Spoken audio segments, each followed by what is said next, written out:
বা মঙ্গল বা কল্যাণ অবস্থানে নাই।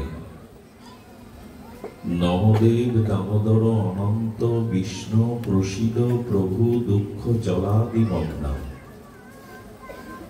মানে এই মৃত্যুময় জরাময় সংসারে আমি ডুবে যাচ্ছি,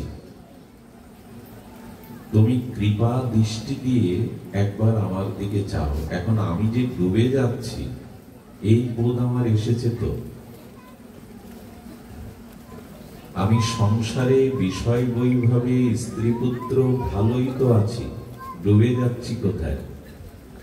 আচ্ছা, রোগ নির্ণয় আগে না চিকিৎসা আগে? রোগ নির্ণয় আগে প্রয়োজন না চিকিৎসা আগে প্রয়োজন? তা আমি যে দুঃখময় মৃত্যুময় সংসারে ডুবে যাচ্ছি, এই ভবরোগটা আগে নির্ণয় হওয়া প্রয়োজন, তারপরে ভাগবত।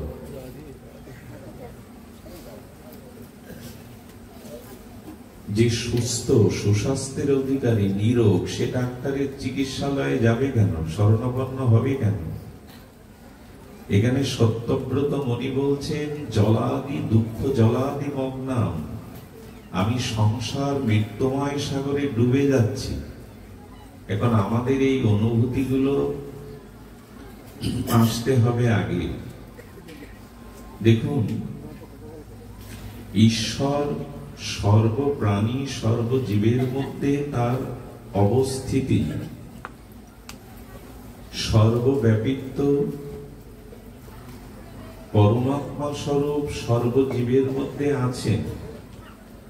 এখন ভগবান সর্বজীবের মধ্যে সর্বস্থানে অবস্থান করছেন, তার অবস্থিতি।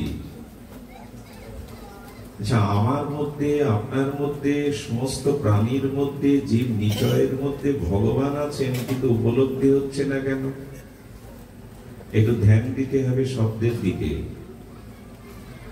ভগবান আমার মধ্যে আছেন, আপনার মধ্যে সাক্ষাৎ পরমাত্মা রূপ সচ্চিদানন্দ ঘনের চিৎকন পরমাত্মার অংশস্বরূপ ভগবান আছেন। তা আপনার মধ্যেই যদি ভগবান অবস্থান করেন, আপনার আমার উপলব্ধি কেন আসছে না?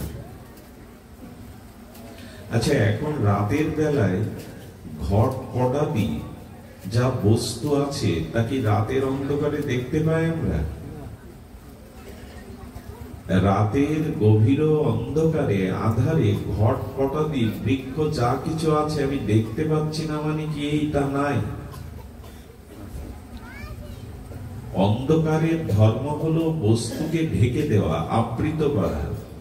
এই গভীর আধারে, এই নিশার বা নিশীথের আধারে ঘট পট বস্তু নিচয় যা কিছু আছে অন্ধকারে দৃশ্যমান হচ্ছে না। এর মানে কি ভাববো যে এই বস্তুগুলো নাই, ঘটপট নাই?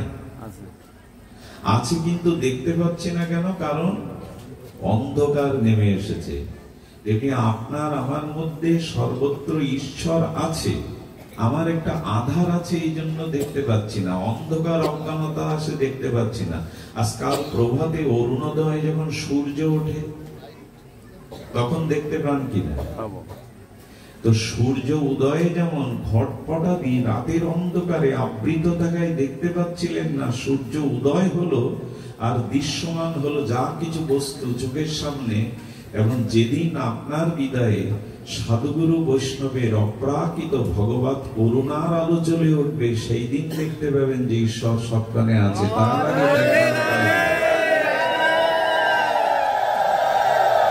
সূর্য তো উদয় হতে হবে, না হলে বস্তু ধর্মকে আপনি উপলব্ধি করতে পারবেন না। এই জন্য ভগবানের পেছনে ছুটে লাভ নেই, আগে মহৎ শ্রীগুরু চরণে বৈষ্ণব চরণে ছুটুন। ওইখানে গেলে তাদের অপরোক্ষ কৃপারূপ অনুভূতির দ্বারা যখন জ্ঞানের আলো জ্বলবে, তখন দেখতে পাবেন ঈশ্বরকে কোথায় খুঁজবো, ঈশ্বর তো আমার হৃদয়ে। সূর্য না উঠলে রাতের অন্ধকারে বস্তু দেখা যাবে না, আছে অথচ দেখা যাবে না। তেমনি আমার ভিতরে আপনার মধ্যে সর্বত্র ঈশ্বর বিরাজিত, এই অনুভূতি আসবে না যতদিন মহৎ বা গুরু কৃপা উপলব্ধিতে না আসবে।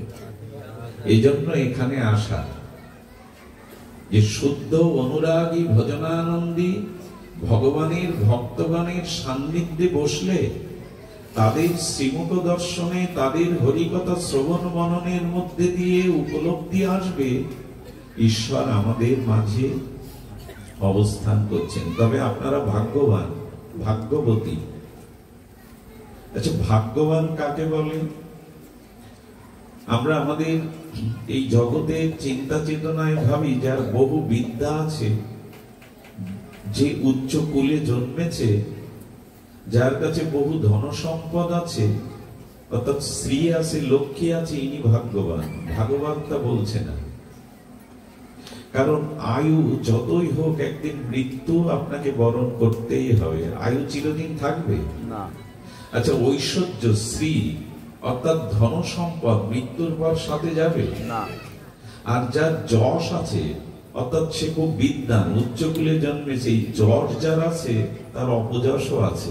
যার যত খ্যাতি তার পিছনে আবার তার তত খ্যাতিমান লোকেরই তো কুখ্যাতি ছড়ায়। যার খ্যাতি নেই, যে মাটিতে শুয়ে আছে সে পড়বে কোথায়? যে খাটে শুয়ে আছে পালঙ্কে, তার পড়বার সম্ভাবনা আছে। যে মাটিতেই শয়ন করেছে সে আর স্খলিত হবে কোথায়, পড়বে কোথায়? তো যার মান আছে তারই অপমানের ভয় আছে। এবং এই জগতে কোনো কিছু টিকে থাকে না।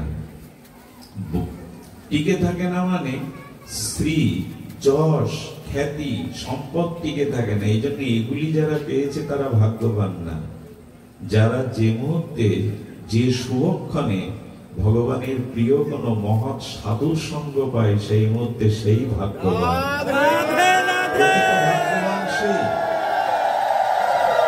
কারণ ওই সাধু সঙ্গের মুহূর্তই তার জীবনে আত্মকল্যাণ চলে আসে, বিবেক বিচার চলে আসে।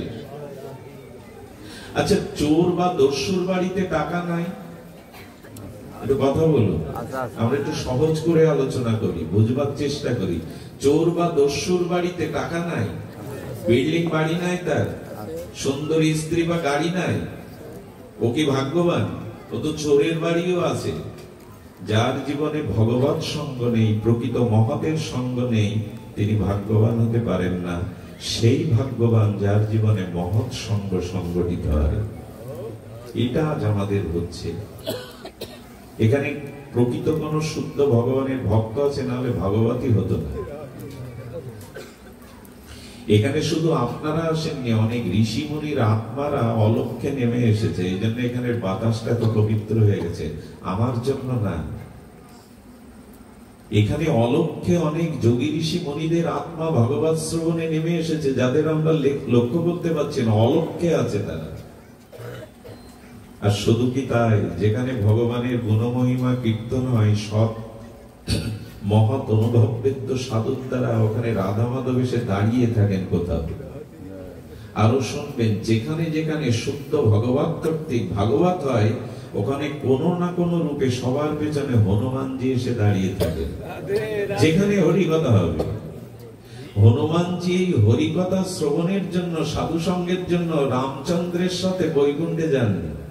বলো, বৈকুণ্ঠে তোমায় পাবো, কিন্তু তোমার ভক্ত সঙ্গ হরিকথা পাবো না, এই জন্য আমি বৈকুণ্ঠে যাবই না। জাননি হনুমান। রামভদ্র রঘুপতি রামচন্দ্র আশীর্বাদ করে বলেছিলেন, যাও, যেখানে যেখানে ভগবানের গুণগাথা হবে সেখানে গিয়ে হরিকথা শুনে তাদের আশীর্বাদ করবে। হনুমান যে এখনো আসেন। তবে খুব যুক্তি তর্ক আনলে এখানে কোনো লাভ হবে না। সবখানে যুক্তি তর্ক খাটে না, এটা বিশ্বাস করে নিন। এখানে বিশ্বাসেরই, শ্রদ্ধারই জায়গা। তবে সাধু সঙ্গ পেলেই কি কল্যাণ হয়? আমার মনে হয় তা নয়। একটু ধ্যান দিতে হবে কথাগুলির দিকে। আজকে আমরা সাধু সঙ্গ পাচ্ছি বলে আমি ভাগ্যবান বললাম বলে আপনারা হাত তুলে, বাহু তুলে, হরিধ্বনি দিয়ে সমর্থন দিলেন। কিন্তু সাধু সঙ্গ পেলেই জীবনে কল্যাণ হয়? আমার মনে হয় না। তার কারণ হলো, পাত্র যদি ছিদ্র হয় আর তাতে যদি অমৃত ঢালতে থাকেন, সেই পাত্রে অমৃত সুরক্ষিত হবে তো? কথা বলুন, হবে কি? কেন হবে না? পাত্র ছিদ্র। তেমন সৎসঙ্গ পেয়েও, মহৎ সঙ্গ পেয়েও যদি আপনার শ্রদ্ধা কাজে না লাগে, আপনার এই হরিকথাতে সাধু সঙ্গে বিশ্বাস না আসে, তবে ছিদ্রপাত্রে অমৃত নিয়ে কি করবে? এই জন্য এখানের মূল প্রয়োজন হলো শ্রদ্ধা, বিশ্বাস। এটি নিয়ে যদি সঙ্গ করতে পারেন তাহলে কিছু একটা প্রাপ্তি এখানেই হবে।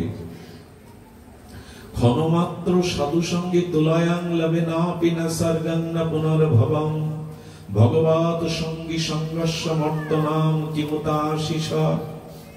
ভাগবত ভোগপ্রাপ্তি বা মোক্ষ প্রাপ্তি ততোধিক বড় নয়, অধিক মূল্যবান নয়। ক্ষণমাত্র ভগবানের প্রিয় মহৎ সঙ্গ পাওয়া মোক্ষ প্রাপ্তির থেকে দুর্লভ, মোক্ষ প্রাপ্তির থেকে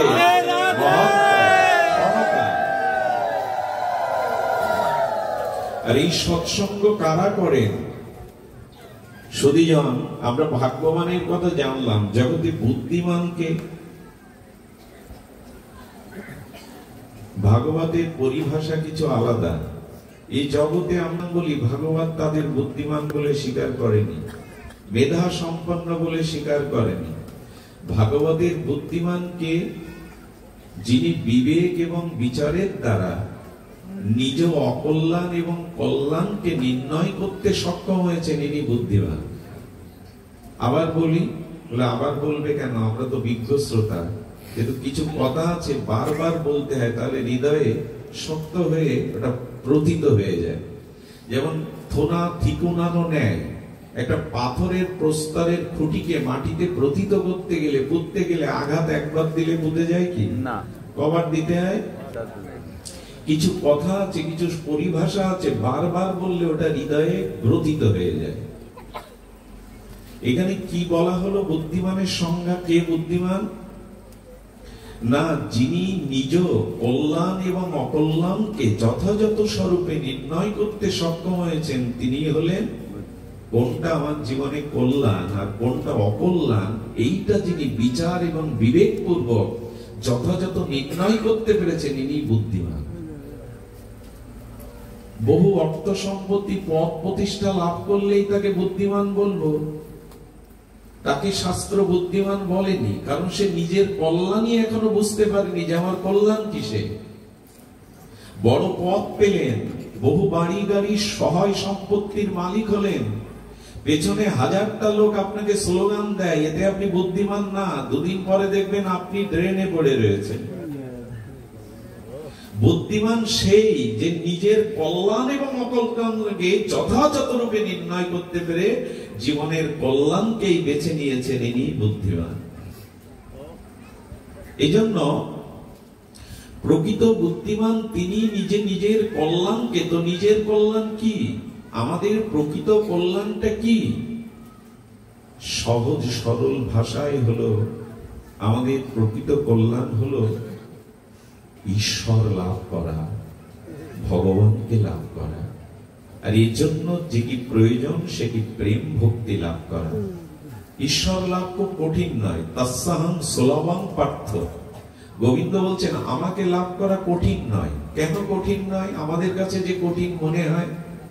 ঈশ্বর লাভ জগতে সব থেকে সহজ, কিন্তু কঠিন করে ফেলেছি আমরাই। ঈশ্বর লাভ সহজ, এ কথাটি আমি আপনাদের ব্যক্ত করছি না। শ্রীমদ্ ভগবত গীতাতে ভগবান বলছেন তস্যাহং সুলভং পার্থ, আমি সব থেকে সুলভ। তবে দুর্লভ কেন করে ফেলেছি? দেখুন, ঈশ্বর সুলভ এই জন্য, কোন বস্তু দুর্লভ এবং কোন বস্তু সুলভ এটি আমাদের জানতে হবে। যে বস্তু এখানে নাই, অন্য কোথা থেকে আমদানি করতে হবে, বিদেশ থেকে, সেই বস্তু দুর্লভ। যে বস্তু এখন এখানে নাই, অন্য কোনখানে থেকে আমদানি করে পেতে হবে। আচ্ছা, ভগবান কি তাই যে এখানে নাই, অন্য কোথাও থেকে ওনাকে আনতে হবে এখানে? না। সর্বং খলিদাং ব্রহ্ম, আমি সবখানে। আচ্ছা, ভগবান সবখানে আছে কথার প্রমাণ কি? প্রমাণ হলো আপনি এমন একটা জায়গা দেখিয়ে দিন যে স্থানে পাপ করলে ঈশ্বর সাক্ষী স্বরূপ বুঝতে পারবেন না। সে আকাশে, অন্তরিক্ষে, জলের তলে, মাটির নিচে, মহাকাশে কোথায় একটা জায়গা দেখিয়ে দিন যে সেখানে পাপ কর্ম করলে, অন্যায় কর্ম করলে ঈশ্বর তার সাক্ষী হবে না। আছে এমন জায়গা? আমাকে দেখিয়ে দিন, বুঝিয়ে দিন। এমন কোন স্থান নাই তো, কারণ সবখানে তিনি আছেন। আচ্ছা, আপনি পাহাড়ে যখন উঠলেন, তার উপরে মাথার উপরে আকাশ আছে তো? নাই? আছে। আছে কিনা? আপনি এখানে বসেছেন, আপনার মাথার উপরে আকাশ নাই? আপনি সমুদ্রে গেছেন, ওর উপরে আকাশ নাই? আপনি পূর্বে গেছেন, পশ্চিমে গেছেন, দক্ষিণে গেছেন, আকাশ নাই? আকাশ তো সর্বত্র বিরাজিত, অনন্ত বিভু, আকাশ সর্বত তার ব্যাপ্তি। তেমনি আকাশ যদি সর্বত ব্যাপ্তি থাকে, এই অনন্ত আকাশকে যিনি সৃজন করেছেন, সেই সর্বব্যাপ্ত ঈশ্বর সবখানেই আছেন। তাকে অন্য কথা থেকে আনতে হবে না, সেই বস্তু ঈশ্বর সহজ যে এখানে আছে। আচ্ছা, আরেকটি বস্তু কঠিন, যেটি সিজেনিয়াল। আমি তো আবার মূর্খ, ইংরেজি জানি না। গৌতম বাবু, কি হবে সিজেনিয়াল মানে? যেমন একটা সিজনে প্রকৃতিতে এক একটা ফসল বা এক একটা বস্তু পাওয়া যায় নাকি? সব সিজনে? এখন অবশ্য সংকর ঘটিয়ে বিজ্ঞানীরা 12 মাসে সবকিছু করছেন, কিন্তু এখনো কিছু বস্তু আছে 12 মাসে পাওয়া যায় না। ওটা সময়ের অপেক্ষা করতে হয় কিনা? আমাদের বাংলাদেশে এখন ন্যাগরাম পাবো তো, মানে তৈরি করে পাবো তো, গাছ থেকে পাবো তো। সে ফ্রিজে বা ঠান্ডা ঘর বা বিদেশ থেকে আমদানি করুন, কিন্তু আমাদের আম্রবৃক্ষে এখন পাবো তো? এখন সিজন না তো। ভগবান কি সিজনিয়াল কোন বস্তু যে এই সিজনে পাওয়া যায়, অমুক সিজনে পাওয়া যায় না? এমন কি? আচ্ছা, দ্বিতীয় বিষয়টা হলো, ভগবান এমন কোন বস্তু কি যে সামর্থ্য যার আছে সেই তিনিই পাবেন, যার সামর্থ্য নেই তিনি পাবেন না? কারণ জগতের অনেক বস্তু আছে সামর্থ্য না থাকলে পাওয়া যায় না, কিন্তু ভগবত প্রাপ্তির অধিকারী সকলে। দেখুন, রাজার জন্য দিন রাত 24 ঘন্টা, ভিখারির জন্য দিন রাত, একটু কথা বলুন, কয় ঘন্টা? গোবিন্দ বলছেন, আমার ভজনের জন্য 24 ঘন্টার সময় আমি রাজাকেও যা দিয়েছি, ভিখারিকেও দিয়েছি। ওইখানে পক্ষপাতিত্ব করিনি আমি। পক্ষপাতিত্ব আছে কি? আচ্ছা, সূর্যের কিরণটা রাজা এবং ভিখারি, মূর্খ এবং বিদ্বান, বাতাস বলি, আকাশ বলি, তৃষ্ণা বলি, সবকিছু সমান করে দিয়েছেন কিনা? অর্থাৎ আমাকে পাওয়ার জন্য যে সামর্থ্য, অর্থাৎ বিবেক তোমার মধ্যে আমি দিয়ে দিয়েছি। বিবেক না কাজে না গেল তোমার বিষয়, কিন্তু বিবেক আমি দিয়ে দিয়েছি। বিবেক ভগবান শুধু মানুষকে দেননি, অন্যদের দিয়েছেন স্বল্প, আমাদের দিয়েছে বৃহৎ। আচ্ছা, একটা বিষের বিন্দু আর মধুর বিন্দু ফেলে দিন, পিঁপড়ে কোন বিন্দুতে যাবে? ওর বিবেক নাই, যাবে কিনা? যাবে। আচ্ছা, আপনি চিনি আর বালি একসাথে মিশিয়ে দিয়ে আমাকে বলুন আলাদা করতে, মেশিনে মিশালে আমি পারবো না, কিন্তু পিঁপড়ে ছেড়ে দিন, পারবে কিনা? পারবে। তার মানে বিবেক কম বেশি সবার আছে, ঈশ্বর সবার মধ্যে ওটা দিয়েছেন। তো ঈশ্বরকে পাওয়ার জন্য যে 24 ঘন্টা সময় আকাশ বাতাস পৃথিবী বিবেক সবাইকে সমান দিয়েছেন, বিবেকটা জাগ্রত করার অভাব আমাদের। ঈশ্বরের অভাব কোথাও নাই, সামর্থ্য সকলকেই দিয়েছেন। যে এমন কোন বিধিনিষেধ আছে কি গীতা ভাগবত আপনি শ্রবণ বা কীর্তন করতে পারবেন না? হরিনাম বা ভাগবত এগুলি আপনি শ্রবণের অধিকারী না, এমন কথা বলা আছে? তো ভাগবত তো সকলের জন্য, হরিনাম তো সকলের জন্য, তুলসী দত্ত তো সকলের জন্য।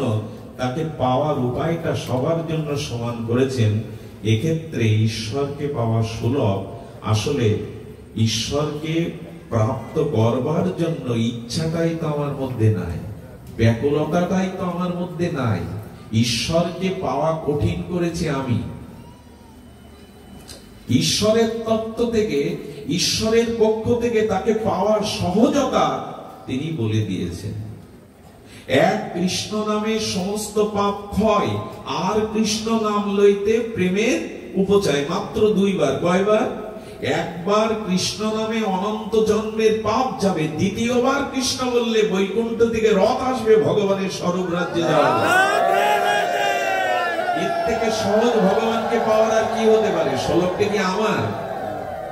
চৈতন্য চরিতামৃতে বলছেন, ভাগবতে বলছেন, সব শাস্ত্রে বলছেন এক কৃষ্ণ নামে সমস্ত পাপ ক্ষয়। আরে নামে বাদ দিন, নাম আভাসে অনন্ত জন্মের পাপ দূর হয়, আভাসে, নামে না। অজামিল তার পুত্র নারায়ণ বলল, অথচ বিষ্ণুদূত তার জমদূতের হাত থেকে মুক্তি দিল, বলল তোমার পাপ নেই, এখন ভজন করে প্রেম লাভ করো। তা পুত্র নারায়ণের নাম আভাসে যদি অজামিলের পাপ চলে যায়, নামে কতটা পাপ যায়। এখন আমাদের হচ্ছে না কেন এই প্রশ্ন আসছে। আমরা তো কোটিবার বলছি, 16 মালা প্রতিদিন জপ করছি, কেউ 1 লক্ষ, আমাদের হচ্ছে না কেন? ভগবান বললেন কঠিন তুমি করে ফেলেছো, ওটা নামের দোষ না, তুমি কঠিন করে ফেলেছো। কেন? বলল আমি তোমাকে বলেছিলাম একবার কৃষ্ণ নামে পাপ ক্ষয় হবে, আর কৃষ্ণ নামে প্রেম হবে, কিন্তু তুমি কোটিবার বললেও হচ্ছে না। তার কারণ আমি এই সত্য জুড়ে দিয়েছিলাম, নিরপরাধে নাম নাও। তুমি অপরাধ করছো আবার নামও করছো, তাতে কি করে ফল বলবে? বোঝা গেল কথাটি? আচ্ছা, সরিষা মাড়াই করে তেল পাবেন, বালি মাড়াই করে তেল পাওয়া যাবে? যায় কি কখনো? যাবে না। আচ্ছা, দুধ বা ঘোল মন্থন করলে প্রভাতে মাখন পাবেন, জল মন্থন করেন যদি 1000 বছর, মাখন উঠবে? তো ভগবান বললেন নিরপরাধে লইলে নাম প্রেম উপচায়, অপরাধ শূন্য হে নাম করো, এক নামে আমি ধরা দেব। কঠিন কে করেছে? ভগবান না আমি? আমার মতো মাদিসদীপ বুঝেছে হরি নামে পাপ ক্ষয় হয় মানে সারাদিন পাপ করব আর সন্ধ্যায় গিয়ে হরি হরি করে প্লাস মাইনাস করে নেব। বলি এতে তুমি আরো জড়িয়ে গেছো। নাম বলে পাপে প্রবৃত্তি, এতে আরো অপরাধে জড়িয়ে গেছে। সুধীজন, নিরপরাধে একবার বলে দেখুন। আচ্ছা, যে গাছটা কাঁচা, কাঁচা গাছকে কেটে 6 মাস জলে চুবিয়ে রাখুন, ভিজিয়ে রাখুন, এরপর তাতে অগ্নিতে দাহ করতে শুরু করুন, অগ্নি জ্বলবে? কথা বলুন। ধোঁয়া হবে। যে গাছটা সারি, তাকে কেটে 6 মাস রোদ্দুরে শুকাতে দেওয়ার পরে যদি আগুন লাগান, একে তো কামনা বাসনায় কাম ক্রোধে ভরা আমার হৃদয়, তারপরে অপর পাপ করলেও তাড়াতাড়ি ক্ষমা হয় নামে, কিন্তু অপরাধ। আচ্ছা, পাপ কেমন জানেন আর অপরাধ কেমন জানেন? পাপ খুব বেশি ক্ষয় হতে সময় লাগে না, কিন্তু অপরাধ অনন্ত জন্ম বয়ে বেড়াতে হবে আপনাকে। খুব ধ্যান দিন শব্দের দিকে। এই পাপ আর অপরাধ আমরা একসাথে ঘুরিয়ে ফেলি, এক নয়। পাপ কেমন জানেন? গুরু মহারাজ বলেছেন ফাঁকা ময়দানের মধ্যে কামান ডাকলেন কিছু মানুষের বুকে, মারা যাবে কিনা? ফাঁকা মাঠের মধ্যে কিছু মানুষকে লক্ষ্য করে কামান ডাকলেন, তাতে মানুষগুলো মারা যাবে কিনা? কিন্তু ওই মানুষগুলোই যদি কংক্রিটের প্রাচীরের মধ্যে থাকে, পাথরের প্রাচীরের মধ্যে, ওইখানে কামান ডাকুন, কামানের গোলা পর্যন্ত ফিরে আসবে, কিন্তু ওরা মরবে না। বললেন খোলা মাঠে যে মানুষগুলো আছে এরা পাপী, এদেরকে এক হরি নামের কামান ডাকলে ওই পাপ সব নিহত হয়ে যাবে। কিন্তু অপরাধ হলো কংক্রিটের প্রাচীরের মতো, ওর মধ্যে যারা আছে কামান ফিরে আসবে, কিন্তু তারা মরবে না। অপরাধ শূন্য হয়ে নাম করুন। পাপ তাড়াতে ভগবানের সূর্য উঠলে অন্ধকার দূর করতে সময় লাগে? আচ্ছা, অন্ধকারকে তাড়ানোর জন্য বন্দুক দিয়ে, তলোয়ার দিয়ে অন্ধকার তাড়াতে পারবেন? গায়ের বল দিয়ে অন্ধকার যাবে কি করে? আলো জ্বেলে দিন। এর জন্য কামান ডাকতে হবে না, বল প্রয়োগ করতে হবে না, দেবী পাপ দূর করবার জন্য অন্য কিছু করতে হবে না। সর্বমহা প্রায়শ্চিত্ত যে হরি নামে। কিন্তু অপরাধ যদি থাকে তবে কোটি জন্ম নাম করলে প্রেম পাবে না। এখন আমরা অপরাধে জড়িয়েই নাম করছি। কিছু অপরাধ নেবেন না। এই আসনটা আমার জন্য না, এটা ব্যাসপীঠ, এটা ব্যাসদেবের আসন। এইখানে বসার আগে যদি বলি এত টাকা না দিলে আমি তোমাদের ওখানে পাঠ করতে যাব না, আমার অন্য জায়গায় এরকম দক্ষিণা দেওয়ার লোক আছে, তাহলে তার এই আসনে বসা উচিত না। অপরাধ আমরা অনেক করে বসছি। যদি বলা হয় 70,000 টাকা না দিলে আমি তোমার ওখানে হরিনাম গাইতে যাব না, তবে এটি অপরাধ। অপরাধ আর অপরাধ তো ভরা আমাদের। নিষেধ মানি আমরা, বিধি মানি আমরা। এই জন্য কলিযুগে বন্যার মতো বইছে ভাগবত কথা। বাংলাদেশে এমন কোন গ্রাম নেই যে আজ ভাগবত হচ্ছে না, গিয়ে দেখুন। প্রত্যেক গ্রামে ছোট বৃহৎ আকারে কোথাও না কোথাও হরিনাম হচ্ছে, কাজ হচ্ছে কোথায়? আমাদের এক স্বামীজি বলতেন যে সন্ধ্যাবেলায় বাবা আর ছেলে দুইজনই মাঝি, একজন হাল আর একজন ডাড়ে বইছে। সারা রাত হাল আর ডাড় বইয়ে এই বৃদ্ধ পিতা প্রভাতের আলো যখন ফুটছে বলছে, খোকা দেখতো নৌকা কত দূর এলো। খোকা অবাক বিষয় বলছে, বাবা নৌকা যে বটতলায় ছিল, যে ঘাটে ছিল সেখানে। তবে সারা রাত পাইলাম কি? বললো গ্রাফি তুলিনি, গ্রাফিটা তোলা হয়নি, অথচ হাল আর ডাড় পাওয়া হয়েছে। আমরা খুব পাঠ করছি, খুব কীর্তন করছি, খুব ধর্মকর করছি, তো অপরাধ থেকে আমরা নিজেকে বাঁচাচ্ছি না। শোনেন, ভাগবত কোন শুধু গল্প কথা নয়, ভাগবত মানে জীবন দর্শন। অপরাধ থেকে, আর এই অপরাধ আমাদের 10টা বলেছেন, 10 নাম অপরাধ। আমার মনে হয় শ্যামসুন্দর পণ্ডিত বাবা বলেছেন যদি আরো 20টা জুড়ে দেওয়া হয় আমরা মানব না, 10টা তো মানছি না। প্রথমেই বলা হয়েছিল যারা ভাগবত প্রচারক, যারা শুদ্ধ ভক্ত, তাদের নিন্দা না করতে। সাধু নিন্দা, আমি মাঝে দেখি আমার সামনে একজন একটা সাদা কৌটো বের করেছে, 4টে মুখ। কটা মুখ? 4টে মুখ। একটা থেকে পান বের করেছে, আর একটা থেকে চুন, আর একটা থেকে মশলা, থেকে এক কৌটার 4টে মুখ। তাহলে এত কিছু দিচ্ছেন কেন? বলো ঘাসের মতো লাগে মশলা জর্দা না দিলে। এখন আমরা এক জায়গায় হলে আমাদের জিহ্বায় রস হয় না যদি পরনিন্দা পরচর্চা না করি। বিশেষ করে তো সাধু নিন্দা করতে আমাদের আর উৎসাহ লাগে না, এমনি রস এসে যায়। এখন এইসব অপরাধ থেকে দূরে থাকুন। ভগবত ভক্তের নিন্দা, সাধু নিন্দা, কে কি করছে তাতে আপনার আমার কি? তাকে বলে আপনি সংশোধন করতে পারবেন? রাজা হলে পারতেন সাজা দিয়ে, আপনি তো রাজা না, তো ওর দোষ গুণকীর্তন করে আপনি কি করছেন? বলে সাধু দোষ করলে বলা যাবে না, আপনি ফেরাতে পারবেন তো তাকে? দেখুন, আমি আপনাদের বলছি, প্রকৃত ভাগবত কারা? অন্যের দোষ দেখে যারা সমালোচনা করে, এরা প্রকৃত সাধু হৃদয় না। জানে আমি সমালোচনা করলে অলক্ষ্যে তাকে ফেরাতে পারবো না। প্রকৃত সাধু কে জানেন? যে তার অলক্ষ্যে, তার দোষের ব্যথাটা বুকে নিয়ে ভগবানের কাছে কাঁদে, ওকে সংশোধন করে দাও, ওকে শুদ্ধ করে দাও। এই হলো সাধু। সমালোচনা সবাই করতে পারে, কিন্তু তাকে সৎপথে আনার জন্য ভগবানের কাছে চোখের জলে প্রার্থনা সবাই করতে পারে না। আচ্ছা, লক্ষ্যহীরা যে হরিদাস ঠাকুরের চরিত্র হননে গেছেন, উনি জানেন না? লক্ষ্যহীরা সাজগোজ দেখে বোঝেননি হরিদাস ঠাকুর যে কেন এসেছে বেনাপোলের জঙ্গলে। জেনেছিলেন যে লক্ষ্যহীরা চরিত্র হননের জন্য এসেছেন। 3টে রাত্রি তাকে বসিয়ে কেঁদেছেন হরিনামের কাছে, ভগবানের কাছে, ওকে শুদ্ধ করে দাও প্রভু, ও হৃদয় পরিবর্তন করে দাও। অভিশাপ দেওয়ার ক্ষমতা রাখতেন উনি, ব্রহ্মার অবতার। একজন পতিতাকে, বেশ্যাকে পেয়ে ভগবানের কাছে কেঁদেছেন, ওকে শুদ্ধ করে দাও। ইনি সাধু। সমালোচনা করে কি করবেন? তার জন্য কেঁদেছেন ভগবানের কাছে। প্রকটিত হইয়া আচার্য করেন বিচার, কৃষ্ণ ভক্তি শূন্য সব বিষয় ব্যবহার। অদ্বৈত আচার্য প্রকট হয়ে দেখছেন কারোর মধ্যে ভক্তি নাই, হরিনাম নাই, সব অপরাধে অভক্তিতে জড়িয়ে আছে। তুলসী পাতায় কৃষ্ণ নাম লিখে সরোধনী গঙ্গায় কাঁদছেন, কাঁদে বাহু তুলি, ফুলি ফুলি প্রভু এই জীবদের প্রেম দাও, তুমি নেমে এসো। জীবের জন্য কাঁদছেন অদ্বৈত আচার্য। আমরা অন্যের জন্য কাঁদি, প্রার্থনা করি না, তার সমালোচনা করি। হিন্দু জাতির মধ্যে বহু মত পথ থাকতে পারে, তাদের বিরোধ নেই, কিন্তু এক মত আর এক মতকে সহ্যই করতে পারে না। নিন্দা, সমালোচনা, এই জাতির কল্যাণ কি করে হয়? আমাদের বা আত্মকল্যাণ কি করে হয়?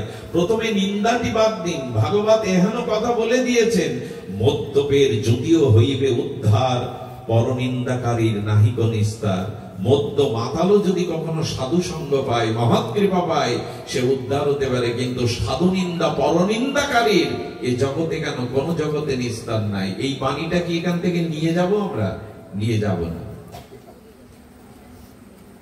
এহেন কৃষ্ণ নামে, এহেন কৃষ্ণ কথায় প্রেম না হয় অঙ্কুর, জানিও দেহে আছে অপরাধ প্রচুর। আমার নামে প্রেম হয় না কেন, হরিকথাতে আমার চিত্ত শোধন হয় না কেন, আমার চরিত্রের সংশোধন হয় না কেন, আমি পাপ বুদ্ধি ত্যাগ করতে পারি না কেন? বলো অপরাধে নাম নিচ্ছ, এই জন্য কাজ হচ্ছে না। অপরাধ প্রচুর। আসুন, গুরুকে মনুষ্য জ্ঞান করা যাবে না, আর বহুদিন ধরে হরিনামের মহিমা শ্রবণ করেও হরিনামে ব্রতী না হওয়াও এক অপরাধ। এত হরিনামের কথা শুনছি অথচ নিজে হরিনাম আমি করি না। আমি বুদ্ধিমানের কথা বলতে বলতে এত দূর চলে এসেছি, লক্ষ্যকে ছাড়িয়ে অন্যদিকে যাওয়া উচিত নয়। আমরা এখন লক্ষ্যে ফিরে আসি। বুদ্ধিমান তিনি নিজের আত্ম কল্যাণ যিনি করতে সক্ষম। অকল্যাণ কোনটা, কল্যাণ কোনটি, এটি যিনি জানতে পেরেছেন, সিদ্ধান্ত নিতে পেরেছেন আমার এটি কল্যাণ, ধীর স্থির প্রজ্ঞ হয়ে যিনি স্থির সিদ্ধান্ত নিতে পেরেছেন এটি আমার কল্যাণ আর অকল্যাণ, আজ এই বিষয়ে সামান্য আলোচনা। কল্যাণ কিসে হয় এবং অকল্যাণ কিসে হয়, এই প্রসঙ্গে আমি এতক্ষণ ভূমিকাতে ছিলাম। আমরা মূল আলোচনায় প্রবেশ করি। কিসে আমাদের কল্যাণ, কিসে বা অকল্যাণ? প্রথমেই বলি যে গোবিন্দ গীতা বাক্যে, গীতা শাস্ত্রে, সার্বভৌম শাস্ত্রে আমাদের কল্যাণের একটা মহাবাণী দিয়েছিলেন। আমি হাত জোর করছি বাণীটা হৃদয়ে নেওয়ার জন্য। একটা কথায় আপনার জীবনে পরিবর্তন আনতে পারে যদি শ্রদ্ধালু হয়ে গ্রহণ করেন। বুদ্ধিমান তিনি, কল্যাণের সিদ্ধান্ত নিয়েছেন বা অধিকারী তিনি। কে তিনি? গোবিন্দ বলেছেন অশক্তি অনভিসঙ্গ গৃহ দ্বারা পুত্রাদেশু। এই সামান্য শব্দটি নিয়ে আজকের আলোচনা। দেখুন, বলছেন স্ত্রী পুত্র গৃহ সংসার দেহ গেহ আছে। এখন অশক্তি অনভিসঙ্গ, ভগবানের মুখের বাণী তো খুব মর্মস্পর্শী। বললেন এরা আছে আছে, এদের প্রতি প্রবল আসক্তি দিও না। এইটাই হলো নিজ কল্যাণের উপায়। স্ত্রী আছে, পুত্র আছে, পিতামাতা আছে, ঘর সংসার আছে, দেহ আছে, কিন্তু এদের প্রতি মাত্রা অতিরিক্ত আসক্তি যদি আনো, তুমি তোমার কল্যাণ কখনো করতে। এই জন্য বললেন অশক্তি অনভিসঙ্গ, এদের মধ্যে থাকো কিন্তু এদের সাথে মিশে যেও না। আমরা তো মিশে গেছি, আমরা তো মিশে গেছি। এই জন্য ভগবান বললেন যে আসক আছে এই মাস, এই যে দামোদর মাস। আপনারা প্রশ্ন করতে পারেন তুমি দামোদর কথা কেন বলছে না? সবাই তো দামোদর কথা বলছে, কিন্তু দামোদরে পৌঁছার আগে দেখুন এই মাস হলো ভগবানকে প্রেমডোরে বন্ধনের মাস। কিসের মাস? এই মাসে ব্রজলীলাতে, দামবন্ধন লীলাতে গোবিন্দ বন্ধন স্বীকার করেছিলেন। ইতিপূর্বে ভগবানকে কেউ এভাবে বাঁধতে, ইতিপূর্বে কেউ ভগবানকে এভাবে বাঁধতে পারেনি। আর এই মাসও ভগবানের ন্যায় ভক্ত তাসহং তাদিশং মাসং, এই মাসও দামোদর ভক্তবৎসলের মতো তিনিও ভক্তবৎসল। তাদিশং মাসং, এই মাসও ভক্তবৎসল। এই মাসে প্রেম অনুরাগে, ভজন অনুরাগে, প্রীতি অনুরাগে ভগবানকে বন্ধন করবার মাস। এখন আমার মনে হয় আমরা ভগবানকে বন্ধন করবার মাসে ভগবানকে বাঁধছি তো, ভগবানকে বন্ধন করছি তো। আমার মনে হয় আমার মতো যারা, তারা আমরা ভগবানকে না, বন্ধন করছি সংসারকে। আমার আমি আমার এই মোহ মায়া আসক্তিতে আমরা বাঁধতে শিখেছি গোবিন্দকে না, দামোদরকে না, আমরা বাঁধতে শিখেছি আসক্তি দ্বারা সংসারকে। আর আমাদের যা আসক্তি প্রাতঃস্মরণীয়, পরম বন্দনীয় বৈষ্ণব সেবার মূর্তিমন্ত বিগ্রহ ছিল মুরলীমোহন দাস বাবাজি মহারাজ। উনি ওনার প্রবচনে একদিন একটা কথা বলেছিলেন যে আমার মতো যারা আসক্তিতে সংসার বেঁধেছে আষ্টে পৃষ্ঠে, তাদের দশা কেমন জানেন? মৃত্যুর সময় এক 80 বছরের বৃদ্ধ প্রশ্ন করছে স্ত্রীকে, ওগো তুমি কোথায়? এই স্ত্রী বড় আদরে অনুরাগে বলছে, এই তো আমি তোমার মাথার কাছে। বড় খোকা তুমি কোথায়? বাবা আমি তোমার দক্ষিণ হস্তে ডান হাতে বসে আছি। মেজ খোকা? বাবা আমি তোমার বাম হাতে বসে আছি। ছোট খোকা কোথায়? ছোট কাকা বলতে, বাবা আমি তোমার চরণের কাছে বসে আছি। শ্বাস উঠেছে, সেই মধ্যে কি বলে মারা গেল জানেন? তোরা সব এখানে তো দোকানে কে? আমরা বেঁধেছি এই, তোরা সব এখানে তো দোকানদারি করছে কে? শ্বাস উঠেছে, মৃত্যুবরণ করছে, সবার খোঁজ নিচ্ছে কে কোথায়, সবশেষে বলে কি মারা গেল? দোকানে কে? তোরা সব এখানে তো দোকানে কে। এই দুর্দশা আমার। আমি সারা জীবন যা বেঁধে গেলাম সংসারকে, মৃত্যুর সময় হরিয়ে আসবে না। মৃত্যুর সময় বিছানা বালিশ স্ত্রী পুত্র গলা জড়িয়ে ধরে মুঠোবদ্ধ করে বলবো যাব না। যাবি না তো আবার আয়, বারবার আয় জন্ম মৃত্যু চক্রে। বুদ্ধিমান কে যে নিজের কল্যাণ করতে পারে? জং জং বাপি শরং ভবং তেজে অন্তে কলে বরং তম তম বৈদিকন্তেও সদা তদ ভাব ভাবিতা। এই শ্লোক কার না মুখস্থ গীতা? কিন্তু এই শ্লোকটা শেষের দিনে কাজে আসবে তো, যে মৃত্যুর সময় স্ত্রী নয়, পুত্র নয়, গৃহ নয়, আপনজন নয়, যেন তোমার কথা মনে পড়ে। হে গৌর যেন এই যে মৃত্যুর সময়ের চিন্তাই যে পরবর্তী জন্মের কারণ হবে। সারা জীবন কাকে বেঁধে যাচ্ছি, কার প্রতি মমতা দিচ্ছি যে মৃত্যুর সময় স্মরণ আসবে? এই জন্য একটু সতর্ক হন, এত মমতা ভালো না। এত আসক্তি দেহ রূপ যৌবন সংসার স্ত্রী পুত্রের প্রতি এত আসক্তি ভালো না। এই আসক্তি ডুবিয়ে দেবে। ভগবানকে বাঁচছেন মা যশোদা, আমরা বাঁচছি সংসার। দামোদর শুনে কি করব? দামোদর শুনে গিয়ে ভগবানকে বাঁধবার মতো প্রেম ভক্তি সঞ্চয় করব তো? এরকম ব্যাকুলতা আসবে তো। দামোদর সারা মাস ধরে শুনলাম দামোদর ব্রতের কথা, শুনতেও ভালো লাগে। স্বয়ং ভগবানকে বেঁধে রেখেছে মা রঞ্জু দ্বারা, প্রেমডোরে বাঁধে মায়। আমি কি বাঁধলাম সারা জীবন? দামোদর তো শুনবো আমরা, তা আমি কি বাঁধবো? আমি সংসারকেই তো বেঁধে রেখেছি। স্ত্রী পুত্র নিজের মান যশ খ্যাতিকে রূপ যৌবনকেই তো মোহ দ্বারা বেঁধে রেখেছি। তবে এই বন্ধন, এই আসক্তিটা কমাতে হবে। তাহলে কি করে কমবে? বন্ধনে তো জড়িয়ে গেছি, এই আসক্তি কমানোর জন্যই ভাগবত ভক্ত সঙ্গ। দেখুন এখানে এখন যারা আছেন, একটা তাপ চলছে, তাপ প্রবাহ তো আছে, কিন্তু কোন মুখের দিকে তাকে আমার মনে হচ্ছে না এই মুহূর্তে কেউ সংসার চিন্তা করছেন এখানে বসে। কারণ মুখ দেখে আমার এটা মনে হচ্ছে না। এর কারণ কি? এখানে কেউ জাদু দেখাতে আসেনি, এখানে কোনো জাদুর হাড় গোড় মুন্ডু মালা আনেনি, তো কোনো মন্ত্র ছাড়া হয়নি। তো আপনার সংসার চিন্তা কোথায় গেল? মাথা থেকে সংসারের বোঝাটা নেমে গেল কেন? বলে এই জন্য যেখানে সাধু সঙ্গে হরি কথা কর্ণ দিয়ে হৃদয়ে প্রবেশ করে, সেখানে আর মাথায় কোনো ভারী বোঝা থাকে না, হৃদয়ে আর সংসার চিন্তা থাকে না। এখানে তো কারো কথা মনে নেই। বলে এটার কারণ কি? বলো এই মোহ মায়া, এই আসক্তি আমাদের শেষ করে দিয়েছে। আপনি ভাবতে পারেন, যৌবনেই যিনি স্ত্রী ত্যাগ করেছিলেন, রাজ্য ত্যাগ করেছিলেন, পুত্র ত্যাগ করেছিলেন, যৌবনেই মলবৎ ত্যাগটা করেছে কেমন? মলমূত্র ত্যাগ করে যেমন ঘৃণা ভরে পেছন ফিরে আর কেউ তাকায় না, এরকম মলবৎ ত্যাগ করেছিলেন ভরত। গণ্ডকী নদীর তীরে ভজন করলেন তিনি, স্ত্রী রাজ্য পুত্র ছেড়ে তার 2 জন্ম পিছিয়ে যেতে হলো শুধু হরিণের প্রতি মায়াতে। আপনার আমার কি হবে?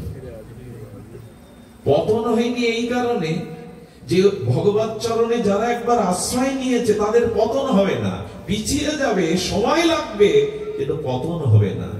নমে ভক্তা প্রণশ্যতি, গোবিন্দ বলেছেন একবার যারা সদ্গুরুদেবের চরণ আশ্রয় করেছে, একবার যারা ভাগবত ধর্মকে আশ্রয় করেছে, একবার যারা আমার চরণে শরণ নিয়েছে, তাদের অপরাধে পাপে পিছিয়ে যেতে পারে, পতন তাদের হতে আমি দেব না। আমি তাদের পতন হতে দেবই না। 2 জন্ম পিছিয়ে গেল কিন্তু পতন হয়নি। এখন আসক্তি আমরা কাটাতে পারছি না। এই আমি এবং আমার, এই দুটি হলো বন্ধন। আমি শরীর, আর শরীর সম্পর্কজাত স্ত্রী পুত্র আমার। এখন আপনারা মনে মনে বলবেন, তাহলে বাড়ি গিয়ে দুর্ব্যবহার করবো এদের সাথে, পিতা মাতা বউ ছেলে মেয়ের সাথে দুর্ব্যবহার করবো, তোমরা কেউ আমার না। এই কথা কি বোঝাচ্ছি আমি? এই কথা বলতে চাচ্ছি। গোবিন্দ তা বললেন না। গোবিন্দ বললেন, মমতা জাগিয়ে মায়া জাগিয়ে এদের মধ্যে থেকো না, কর্তব্য জ্ঞানে থাকো। কর্তব্য এক জিনিস আর মমতা এক জিনিস। কর্তব্য কেমন জানেন?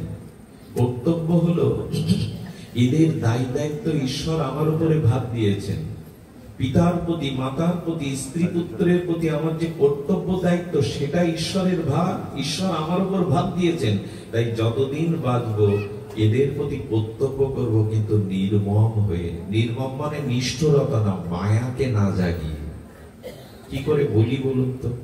আচ্ছা চলুন ভগবানের মুখ থেকেই শুনি কেমন করে আসক্তি ত্যাগ করতে হয়। রামচন্দ্র রাজ্য অভিষেকের দিনে বনবাসে যাচ্ছে না? রাম ভগবানকে একজন জিজ্ঞাসা করছেন, প্রভু আপনি অযোধ্যার রাজ সিংহাসন আর অযোধ্যার রাজপুরী ছেড়ে বনবাসে যাচ্ছেন, আপনার কষ্ট হচ্ছে না এই রাজপুরী ছেড়ে যেতে? আপনি আমি কি করতাম? আমি রাজা হব, রাজ সিংহাসনে আসীন হব, ওই দিন যদি আমার বনবাস হতো, আপনি আমি কি করতাম? আমার কান্নায় তো পাড়ার লোকের কান্নার চোখের জল শোকাতো না। রাম হাসছে আর বলছেন, যে রাজপ্রাসাদটার কথা তুমি বলছো ওটা ধর্মশালা, ওটা আমার আপন গৃহ না। এই দেখুন প্রভু রামের কথা। মর্যাদা পুরুষোত্তম বলছেন, এর আগে দিলীপ, রঘু, হরিশ্চন্দ্র আমার পূর্বপুরুষ এই রাজপ্রাসাদে বাস করেছে। এখন আমি বাস করছি, আমার পরে আমার উত্তর পুরুষগণ এই গৃহেই বাস করবে। এটা তো আমার নয়। আচ্ছা কোন তীর্থে গিয়ে 15 দিন কোন ধর্মশালায় আপনি থাকলেন, থাকে না মানুষ ধর্মশালায়? 15 দিন পরে ধর্মশালা ছেড়ে আসতে গিয়ে কি কান্নাকাটি করে? এই বাড়ি আমি ছাড়বো না আমার। কারণ আপনি জানেন এখানে আমি কিছুদিনের জন্য ধর্মশালায় থাকতে এসেছি, চিরদিনের এই ইট কাঠ মাটি আমার না, এই ফ্যান এই খাট আমার না, এই জন্য তো ছেড়ে দিতে কষ্ট হয় না। আচ্ছা আপনি 2-3 দিন ট্রেনে যাচ্ছেন উত্তরপ্রদেশে, 3 দিন সময় লাগবে কি 2 দিন? ওখানে আপনার খাওয়ার জায়গা আছে, শোয়ার জায়গা আছে, বাথরুম করা, স্নান করার জায়গা আছে, পাশে যাদের পেয়েছেন তাদের সাথে আলাপচারিতায় সম্পর্ক হয়েছে, কাউকে কাকা বলছেন, কেউ কাউকে বন্ধু বলছেন। আচ্ছা যখন স্টেশন আসে তখন কি বলেন, এই ঘর, এই বেড, এই সিট, এই আপন আমি ছেড়ে স্টেশনে লাভবো না? বরঞ্চ ওদের দিকে আর তাকাবার তখন সময় হয় না, ব্যাগ নিয়ে তাড়াতাড়ি নেমে পড়ে। ওরা তো এই পর্যন্তর সাথী। ভগবান রাম বললেন, সংসারটা ধর্মশালা, এখানে তোমার আগে অনেকেই ছিল, তোমার পরেও এখানে অনেকেই থাকবে, চিরস্থায়ী এটা জায়গা নাই। এই কর্তব্য জ্ঞানে সংসারে থাকো। আমরা তাই করি, আমার আর আমার, সব আমার। এই জ্ঞানটাই ভগবান থেকে নিতে হয়। আসক্তিটা, মমতাটা ত্যাগ না করলে এই বন্ধন, গোবিন্দকে বাঁধতে পারা তো দূরের কথা। দাম বন্ধন লীলা শুনে আমরা কি বাঁধবো? কি বাঁধছি আমরা? দেখুন যশোদাকে বহুবার বলা হয়েছিল, নন্দ বাবাকে বহুবার বলা হয়েছিল, তোমার পুত্র কামনায় ব্রজবাসীরা পুত্রেষ্টি যজ্ঞ করছে, তোমরা গিয়ে একটু আহুতি দাও। কি বলেছিল জানে নন্দ রাজা? জরা মরণশীল পুত্র আমি চাই না, এই জন্য ওখানে আমি যেতে চাই না। আমি পুত্র চাই যার জন্ম নেই, মৃত্যু নেই, অজর অমর সৎ সনাতন, সেই রূপ পুত্র চাই। আসক্তিটা জন্ম মৃত্যু জরাব্যাধি পুত্রের দিকে না, স্বয়ং ভগবানকে পুত্র রূপে পাওয়ার আসক্তি। এমনি ভাবতে পারে ভগবানকে? ব্রহ্মা অবাক হয়ে গেছেন, নারদ অবাক হয়ে গেছেন, শিব ঠাকুর অবাক হয়ে গেছেন। যশোদার মধ্যে আছেটা কি? পরম ব্রহ্মকে বেঁধে রেখেছেন উনি।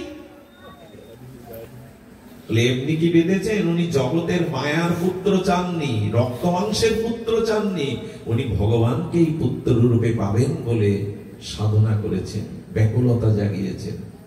আপনার আমার ভগবানকে পাওয়ার এই ব্যাকুলতা কোথায়? ব্যাকুলতা, মায়া, অনুরাগ যাই বলি তা তো সংসারকে দিয়েছে, আর দেব কোথায়? আমি আপনাদের অনুরোধ করি, কর্তব্য জ্ঞানে সংসারে থাকুন, খুব আমার আমার করতে যাবেন। আর এখানে আমার আমার করলেও সবাই আপনার হবে না। জেনে রাখুন, যাদের আমার আমার করছেন এরা সুযোগ পেলে ছোবল দেবে আপনাকে।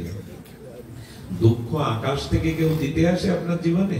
মাটি ভরে কেউ দুঃখ দেয়?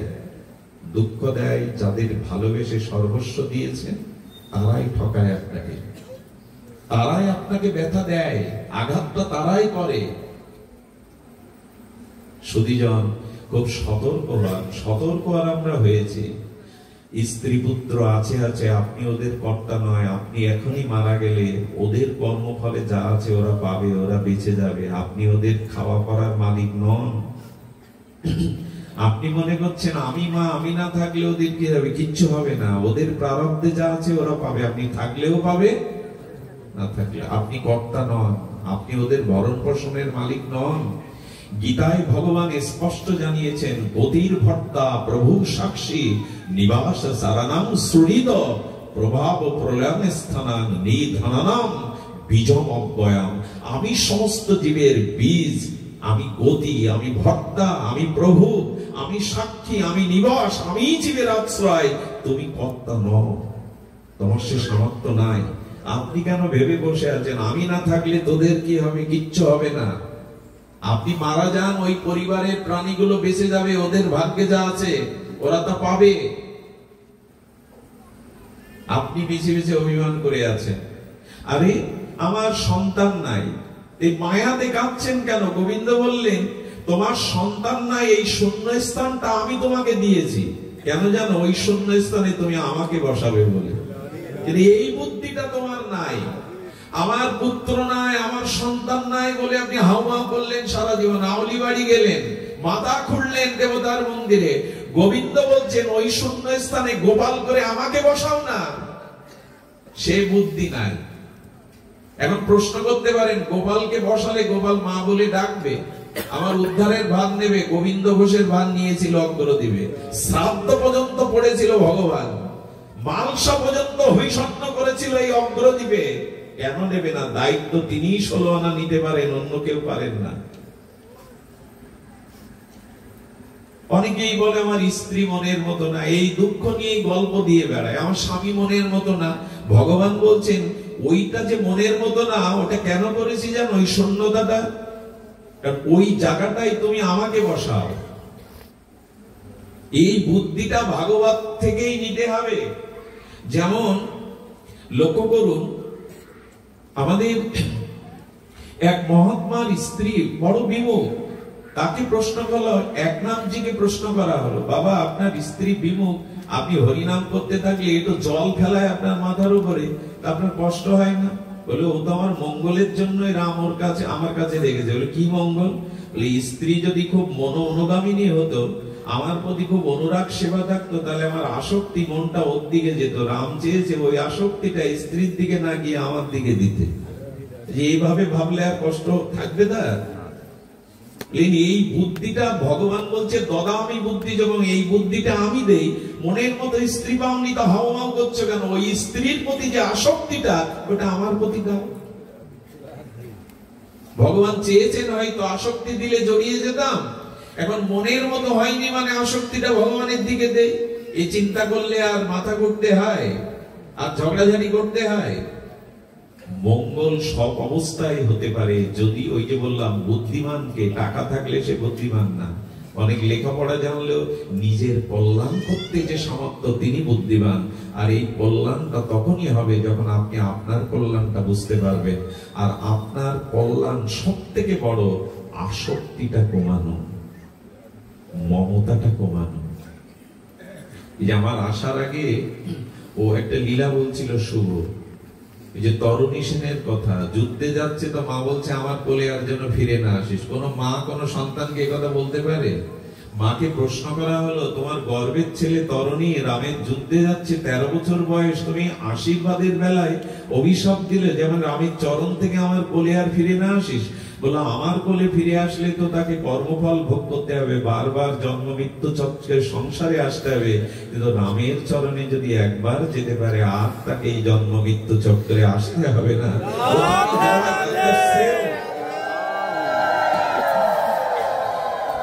এই বুদ্ধি কখনো হয় যখন মানুষ ভজন করে, দাদা আমি বুদ্ধি যোগ। ভাগবত ভজন হতে এই বুদ্ধিটা আসবে। এই জন্য আমি আপনাদের বিশেষ করে অনুরোধ করছি, কৃপা করে ধ্যান দিন। আসক্তি ভালো নয়। আসক্তি কাদের প্রতি করছেন? যারা আপনাকে ঠকাচ্ছে, আপনার জীবনটাকেই নষ্ট করে দিচ্ছে। আসক্তি একমাত্র ভগবানকে দিন। ভয় কেন আসে জানেন? ভগবানের থেকেও যদি দ্বিতীয় বস্তুতে আসক্তি বেশি থাকে, তখনই আপনার জীবনে ভয় এসে হাজির হবে। ভগবানের থেকেও যদি অন্য কারো প্রতি আসক্তি বেশি থাকে, তখনই আপনার জীবন ছিন্ন ভিন্ন হয়ে যাবে। ভগবানের থেকে আপন কাউকে করতে যাবেন না, এই কথাটা সারা জীবন ধরেও বুঝতে হবে, বারবার বোঝাতে হবে, তার থেকে আপন কেউ আমার নাই। এই কথা যে কত শতবার, কত কোটিবার বলেছি, সেই 9 বছর বয়স থেকে তো বলতেই আছি প্রতিদিন। এই জগতে কেউ কারণ নয়। আমি দেখেছি মৃত্যুর পরে কি বলে জানেন? আত্মীয় স্বজন, পুত্র পরিজন কি বলে জানেন? বাবা এই জামাটা ভালোবাসতো, এই গায়ে দিয়ে মরেছে, এই জামাটা চিতায় দাও। বাবা এই খাটটাতে শয়ন করতে, এই খাটটাও শ্মশানে দিয়ে এসো। এই ছাতিটা, লাঠিটা বাবা খুব ভালোবাসতো, বাবা খুব প্রিয় ছিল, এটা শ্মশানে দিয়ে দাও। এটা হাতে যদি 2 ভরি সোনার আংটি থাকে, কি বলবে? এদের জন্যই আপনি ফেসে গেছেন সারা জীবন। ওই কান্নাকাটির মধ্যে কোন ফাঁকে আংটি খুলে ঘরে তুলবে, আপনাকেও মনের ভুলে তুলবে না, কিন্তু আংটি ঘরে তুলতে ওদের ভুল হবে না। এদের জন্যই ভগবানের প্রতি ভালোবাসা বাদ দিয়ে এদেরকে বেঁধেছেন। কি লাভ করলেন আপনি? লাভ আর আমরা করেছি, যা বুঝেছি তা ভালোই বুঝেছি আমরা। এই জন্য শাস্ত্র বলছেন, সংসারে কর্তব্য কর্ম করো। কেমন করে তার দৃষ্টান্ত গীতা শাস্ত্রে ভগবান দিয়েছেন। গীতাকে একটু ভালো করে দেখতে হয়। পদ্ম ফুলের দৃষ্টান্ত দিয়েছেন। পদ্ম ফুল জন্মায় কোথায়? কথা বলেন, কোথায় জন্মায়? জলে। অবস্থান করে কোথায়? জলে। জল থেকে ওকে আলাদা করলে ও শুকিয়ে যাবে, মরমরে হয়ে যাবে, বাঁচবে না। বাঁচবে কি জল থেকে পদ্ম ফুলকে আলাদা করলে? না। অথচ পৃথিবীর প্রতিটা পাতা, প্রতিটা কাপড় জলে দিলে, ডুবে গেলে নষ্ট হয়ে যায়, পচে গলে যায়, কিন্তু পদ্ম জলেই জন্মায়, জলেই থাকে, অথচ পচে না। শোভা পায় কেন? কারণ একটাই, জলে জন্মেছে কিন্তু জলকে নিজের মধ্যে টেনে নেয় না, নির্লিপ্ত থাকে। জলে আছে, জলে জন্মেছে, অথচ জল টেনে নেব না। অন্য পাতা, অন্য কাপড়, অন্য বস্ত্র জলে দিন, জল টেনে নেবে সুতোর মধ্যে, তাকে পচিয়ে দেবে, ধ্বংস করে দেবে। কিন্তু পদ্ম জলেই জন্মেছে, জলেই অবস্থান করছে, জল ছাড়া তার আলাদা অস্তিত্ব, সৌন্দর্য বাঁচে না, অথচ সে জল টানে না বিধায় শোভা পায়।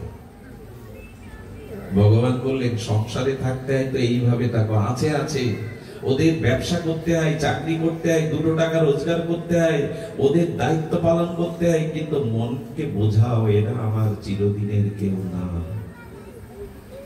আচ্ছা আমি বলি, আমি এখন মারা গেলাম, মৃত্যুর পরে আবার কোন নতুন শরীর নিয়ে জন্মালাম, কারণ আমি তো মুক্তি পাইনি, মুক্তি ভজন করিনি। তো আমার মৃত্যুর পরে আমি আবার একটা শরীর পেয়ে জন্ম নিলাম। এই জন্মের পিতামাতা স্ত্রীকে ওই জন্মে আমি চিনতে পারবো তো? সামনে এলে পারবো কি? পারবো না। আবার গত জন্মে যারা আমার স্ত্রী পুত্র ছিল, এই জন্মে তারা আপনার সামনে আসলে ভগবান বলছেন, দেখো বহুমেবে ব্যতীতানি জন্মানি তাবর্জুন। অর্জুন, তুমি আমি বহুবার এভাবে আসা যাওয়া করেছি, তোমার মনে নাই। আর ঠাকুর মশাই কি বললেন জানেন? মন্ত্রটা গলায় সাইনবোর্ড করে লিখে রাখতে পারলে ভালো হবে। ঠাকুর নরোত্তম দাস মহাশয় বলছেন, স্ত্রী পুত্র বান্ধব যত মরি যায়, শত শত আপনারে হও সাবধান। এইবার অন্তত সাবধান হও। এরকম 1000 বার বদলেছ এই দেহ, এই সংসার, স্ত্রী পুত্র, এবার অন্তত সাবধান হয়। এই সাবধানতা হলো এদের প্রতি আসক্তি, মমতাটা কমিয়ে সংসারে থাকো। সুধীবৃন্দ, আমাদের ভগবান শ্রীকৃষ্ণ এসেছিলেন যদুকুলে। কোন কুলে এসেছিলেন? কেন জানেন? এই যদুর পিতা, দেখুন যদু মহারাজ একবার, খুব মূল্যবান একটি কথা, যা ইতিপূর্বে আমি কোনোদিন আলোচনায় আনিনি, একটি নূতন মহিমা কথা। যদু মহারাজ একবার জঙ্গল দিয়ে যাচ্ছিলেন। এই কুলে কিন্তু সাক্ষাৎ গোবিন্দ যদুপতি এসেছিলেন, এই যদুকুলে। এই জন্য যদুপতি এক নাম ভগবানের। যদুকুলের উনি পতি, পরিপূরক। তো যদু যাচ্ছেন, কিন্তু দেখতে দেখতে কি দেখলেন জানেন? জঙ্গলের মধ্যে একজন হৃষ্টপুষ্ট বসে আছেন অবধূত। অবধূত কারা জানেন? অবধূতকে চেনা সাধারণের পক্ষে সম্ভব নয়। যেমন রোগ নির্ণয় করা অভিজ্ঞ ডাক্তার ছাড়া সাধারণের পক্ষে সম্ভব নয়, তেমন নিজে সাধু না হলে, নিজে বিচারশীল না হলে অবধূতকে চেনা যায় না। অবধূত মানে যার আলো থালো বেশ, ছেঁড়া কাপড়, গা দিয়ে দুর্গন্ধ বেরোচ্ছে, কোনো কিছু সব অগোছালো, কখনো হাসছে, কখনো কাঁদছে, কখনো পাগলের মতো উন্মাদ হচ্ছে, কিন্তু তার মধ্যে পূর্ণ ভগবত জ্ঞান আছে, একে বলে অবধূত। এবং আপনারা লক্ষ্য করবেন, এই অবধূত বা মহতের সঙ্গ যতদিন না পাবেন ততদিন আপনার ভাগবত জীবনে অগ্রগতি, প্রগতি, ভজন আসবে না। আচ্ছা চিন্তা করুন, আমাদের ভারতবর্ষের ইতিহাস দেখুন। মহারাজ পরীক্ষিত, তিনি এই চতুর্দশ ভুবনের চক্রবর্তী সম্রাট, তিনি কার কাছে গেলেন ভাগবত শুনতে? কার পাশে বসলেন? যার পরনে কোনো কাপড় নাই, সুখদেব গোস্বামীর নিকটে। এই তো, এই দেখুন আমাদের ভাগবতের একটা ইতিহাস আছে, ভারতবর্ষের একটা ইতিহাস আছে। আপনি কার কাছে গেলে মঙ্গল পাবেন? উনি রাজা, কিন্তু যাচ্ছেন কার কাছে? যাচ্ছেন সর্বত্যাগী সুখদেব গোস্বামী। কার কাছে ভাগবত শুনতে হবে? কার কাছে গেলে আপনার আত্মকল্যাণ হবে? এই দেখুন ভাগবত পরম্পরা, ইতিহাস সাক্ষ্য দিচ্ছে। আর ওদিকে রাজা রঘুগণ পালকিতে চড়েছে, রাজা রঘুগণ যাচ্ছেন পালকিতে। তাকে আত্মজ্ঞান কে দিল? জড় ভরত, যে পাগল রূপে কথা বলে না, বসে আছে, সেই জ্ঞান দিল। আর যদু মহারাজকে তত্ত্ব জ্ঞান দিয়েছিলেন এই অবধূত দত্তাত্রেয়। অর্থাৎ সব ইতিহাস বলছেন সর্বত্যাগী মায়া মুক্ত ভজনানন্দী সৎ সাধুর কাছে যাও, রাজা হলেও যাও যদি কল্যাণ করতে চাও। ভাগবতের ইতিহাস পরম্পরা এটা শিক্ষা দিচ্ছে। আমরা যাই তো সাধুর কাছে যান, জীবনের কল্যাণ মন্ত্র তিনি আপনার হৃদয়ে জাগিয়ে দেবেন, তিনি আপনার হৃদয়ে জাগিয়ে দেবেন। যে প্রকৃত ত্যাগ, প্রকৃত বৈরাগ্য, তাদের কাছে গেলে হবে। দত্তাত্রেয়কে দেখে, অবধূতকে দেখে যদু মহারাজ সাধারণ না, এই কুলে ভগবান আসতে যাবেন কেন? কারণ যদু মহারাজের পিতা যজাতি, যজাতি অভিশপ্ত হয়েছিল জানেন তো, তার যৌবন চলে যাবে। নিজের স্ত্রী থাকতেও পর স্ত্রীকে গ্রহণ করেছিলেন।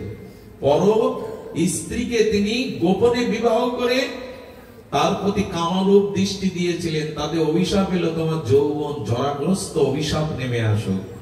যখন কান্নাকাটি হচ্ছে, বললে তোমার কোন যুবক যদি তার যৌবন নিয়ে তোমার অভিশাপ নেয়, তখন তুমি আবার ভোগ করতে পারবে। বড় ছেলে যদু, আচ্ছা কেউ তার যৌবন দিয়ে রাজ্য চাইবে? যদি যন্ত্রণায় মরে যেতে হয় তো রাজ্য সিংহাসন নিয়ে কি লাভ? কেউ রাজি হয়নি। তুমি আমার বড় পুত্র, পিতার আদেশ পালন করাই পুত্রের ধর্ম। যদু, আমার অভিশাপ জরা নিয়ে তোমার যৌবনটা আমায় দাও। উচিত ছিল কি পিতার আদেশ পালন করা? যদু বিচারশীল, চিন্তাশীল, ধর্মপরায়ণ না হলে এই শুভ বুদ্ধি আসে না।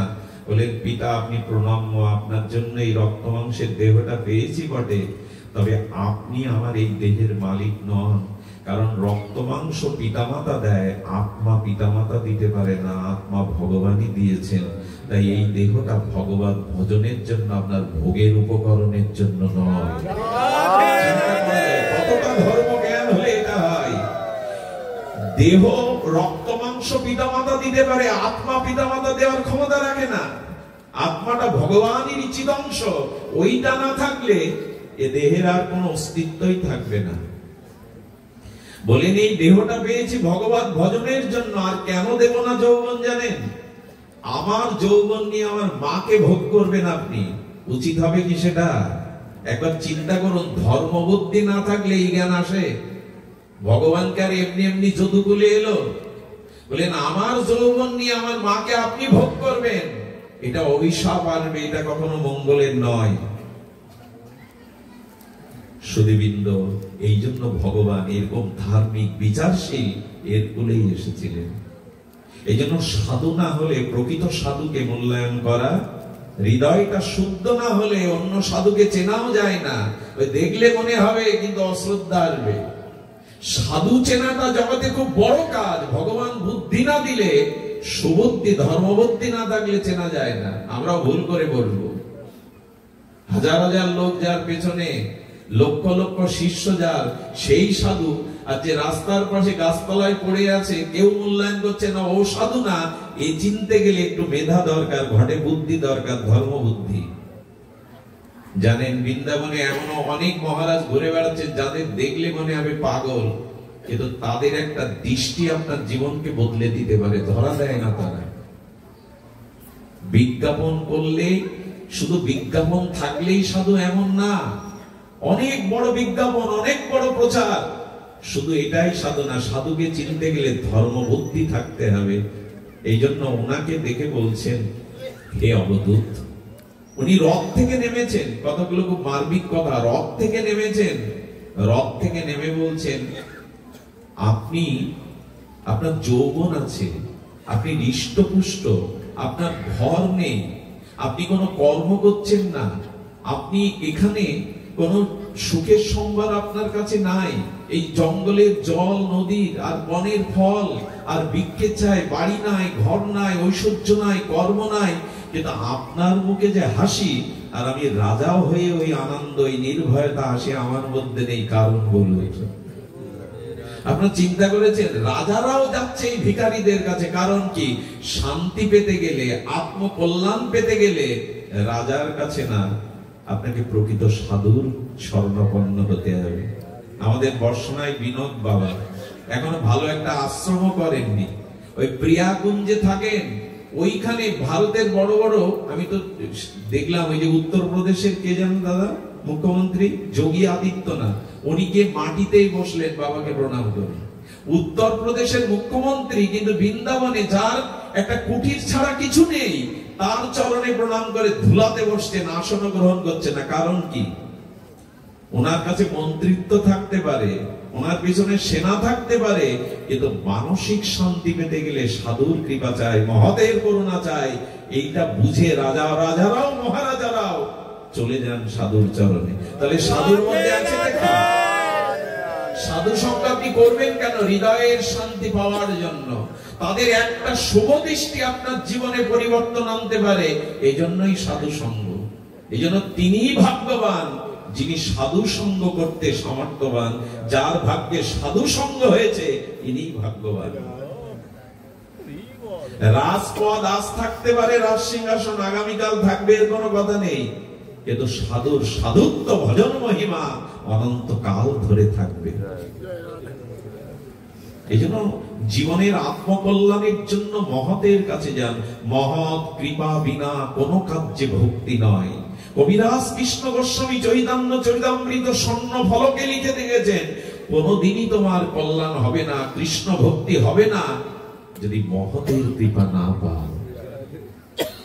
ভগবানের পিছনে কেউ ছুটবেন না, আগে মহতের পেছনে ছুটুন, মহতের সেবা করুন, মহতের সঙ্গ করুন, তাকে শ্রদ্ধা করুন, তিনি কৃপা করে আপনাকে ভগবত চরণে দেবেন। গুরু কৃপা, বৈষ্ণব কৃপা, মহৎ কৃপা এটি জগতে প্রয়োজন। সুধীবৃন্দ, আমি সময় কালক্ষেপণ করব না, আপনাদের অত্যাচার বেশি করব না, তবে এইটুকু বলি, এই মমতা বা আসক্তি কমানোর উপায় জানতে হবে। এইটুকু জানতে পারলেই আসলে যে, আচ্ছা একটা কাপড় জলে দিয়েছেন, জলে কাপড় ভিজালে কি হয়? জলটা এর মধ্যে প্রবেশ করে, কিসের মধ্যে? কাপড়ের সুতার মধ্যে। এবার জল আর কাপড় আলাদা করতে গেলে কি করতে হবে? নিগড়াতে হবে। আমরা যে আসক্তিটা দেহ স্ত্রী পুত্র সংসারকে দিয়েছে, এটা এবার নিগড়াতে হবে। নিগড়িয়ে যে আসক্তিটা এদের দিয়েছেন, ওটা ভগবানকে দেওয়াই হলো ভজন। ওইটাই প্রেম। অনন্য মমতা, বিষ্ণু মমতা, প্রেম সঙ্গতা, ভক্তি আর কিছু নয়, প্রেম আর কিছু নাই। যে আসক্তিটা আমারটা এদের প্রতি দিয়েছি, ওটা বিবেক বিচার দ্বারা ভগবানকে ওই মমতা আসক্তি দেওয়ার নামই হলো প্রেম। সহজ কথা। যে আসক্তিটা দেহকে, স্ত্রী পুত্রকে, সংসারকে, বিত্ত বৈভব, বাড়ি গাড়িকে দিয়েছি, ওই আসক্তিটা বিবেক বিচারের দ্বারা ধর্মভক্তি দিয়ে নিগড়ে আসক্তিটা ভগবানকে দিন, এটার নামই প্রেম, এটার নামই ভক্তি। অনন্য মমতা বিষ্ণু, অন্য বস্তুতে মমতার অভাব, ভগবানে পূর্ণ মমতা সমর্পণ, এরই নাম ভক্তি। এটাই আমাদের আচার্যরা বলেছেন। এই জন্য নারদ বলছেন, নির্মম হয়ে নারদজি সাধু সঙ্গ করেছিলেন 4 মাস, চাতুর্মাস্য ব্রতে দাসীপুত্র তখন নারদ হননি, ভগবানের পার্শ্বদ দেহ পাননি, বৃন্দাবন থেকে চাতুর্মাস্য করতে এসেছিলেন সাধুগণ। দাসী পুত্রের অধিকার নেই, তাই দূরে দাঁড়িয়ে সাধুদের কথা শুনতেন, সাধুদের জুতোগুলো ধুলো মুছে দিতেন, সাধুদের কথা শুনতেন, হরি কথা। সাধুরা যাওয়ার আগে একটু প্রসাদ দিল, কানে কানে ভগবানের একটু নাম দিল, আর বলল সাধুদের এইটুকু দাসীর পুত্র, আমি বড় অভাগিনী, ব্রাহ্মণ পল্লীতে আমাকে খেলতে দেয় না, আমাকে উচ্চ শ্রেণীর সমাজে মিশতে দেয় না, আপনারা আমাকে সাথে নেবেন? বলে তোমার বিধবা মা তোমার অবলম্বন, মা যতদিন বেঁচে আছে ততদিন তুমি এসো না, মা মারা গেলে তবে জঙ্গলে এসো, আমরা তোমার দেখা দিয়ে কৃপা করব। নারদ ঘুমাতেন আর বলতেন মা মরবে কবে। এ কথা শুনলে যারা বিষয়ী লোক, যারা তার্কিক লোক, তারা বলবে একে নামিয়ে দাও। মার মৃত্যু কামনা করে কেউ? নারদ কামনা করছে কেন জানেন? আমার মা অল্পতে বিধবা হলো, তারপর লোকের দুয়ারে দাসীর মতো খাটে গালাগালি খায়, ভগবান আমার মাকে নিয়ে নাও না তোমার কাছে, এই যাতনা থেকে আমার মাকে মুক্তি দাও না কেন? দেখুন, এটাই হলো বিচার। আমার মা যদি ভগবত চরণে ফিরে যায়, আত্মাকে এই দাসিত্ব করতে হবে না, অভিশাপ বহন করতে হবে না। তাই মার মৃত্যু কামনা করতে লাগলো সাধুদের চরণে, ভগবানের চরণে। একদিন যখন গোদহন কালে গোদহন করতে যাচ্ছে, একটা সর্প দংশন করলো, মা মারা গেল, কাঁদলো, মার বুকে জড়িয়ে ধরে কাঁদলো, মার সৎকার করলো, করে বললো এবার আমি মুক্ত, এবার আমি মুক্ত। নারদের এমনি হয়। এই যে আসক্তি, এই আসক্তিটা কমাতে হবে। আমি সংসারটার, আমাদের বৈষ্ণবপদ বাবাজি মহারাজ প্রাতঃস্মরণীয়, তিনি সংসারটার নাম দিয়েছেন চলচিত্র। কি দিয়েছেন মা? চলচিত্র।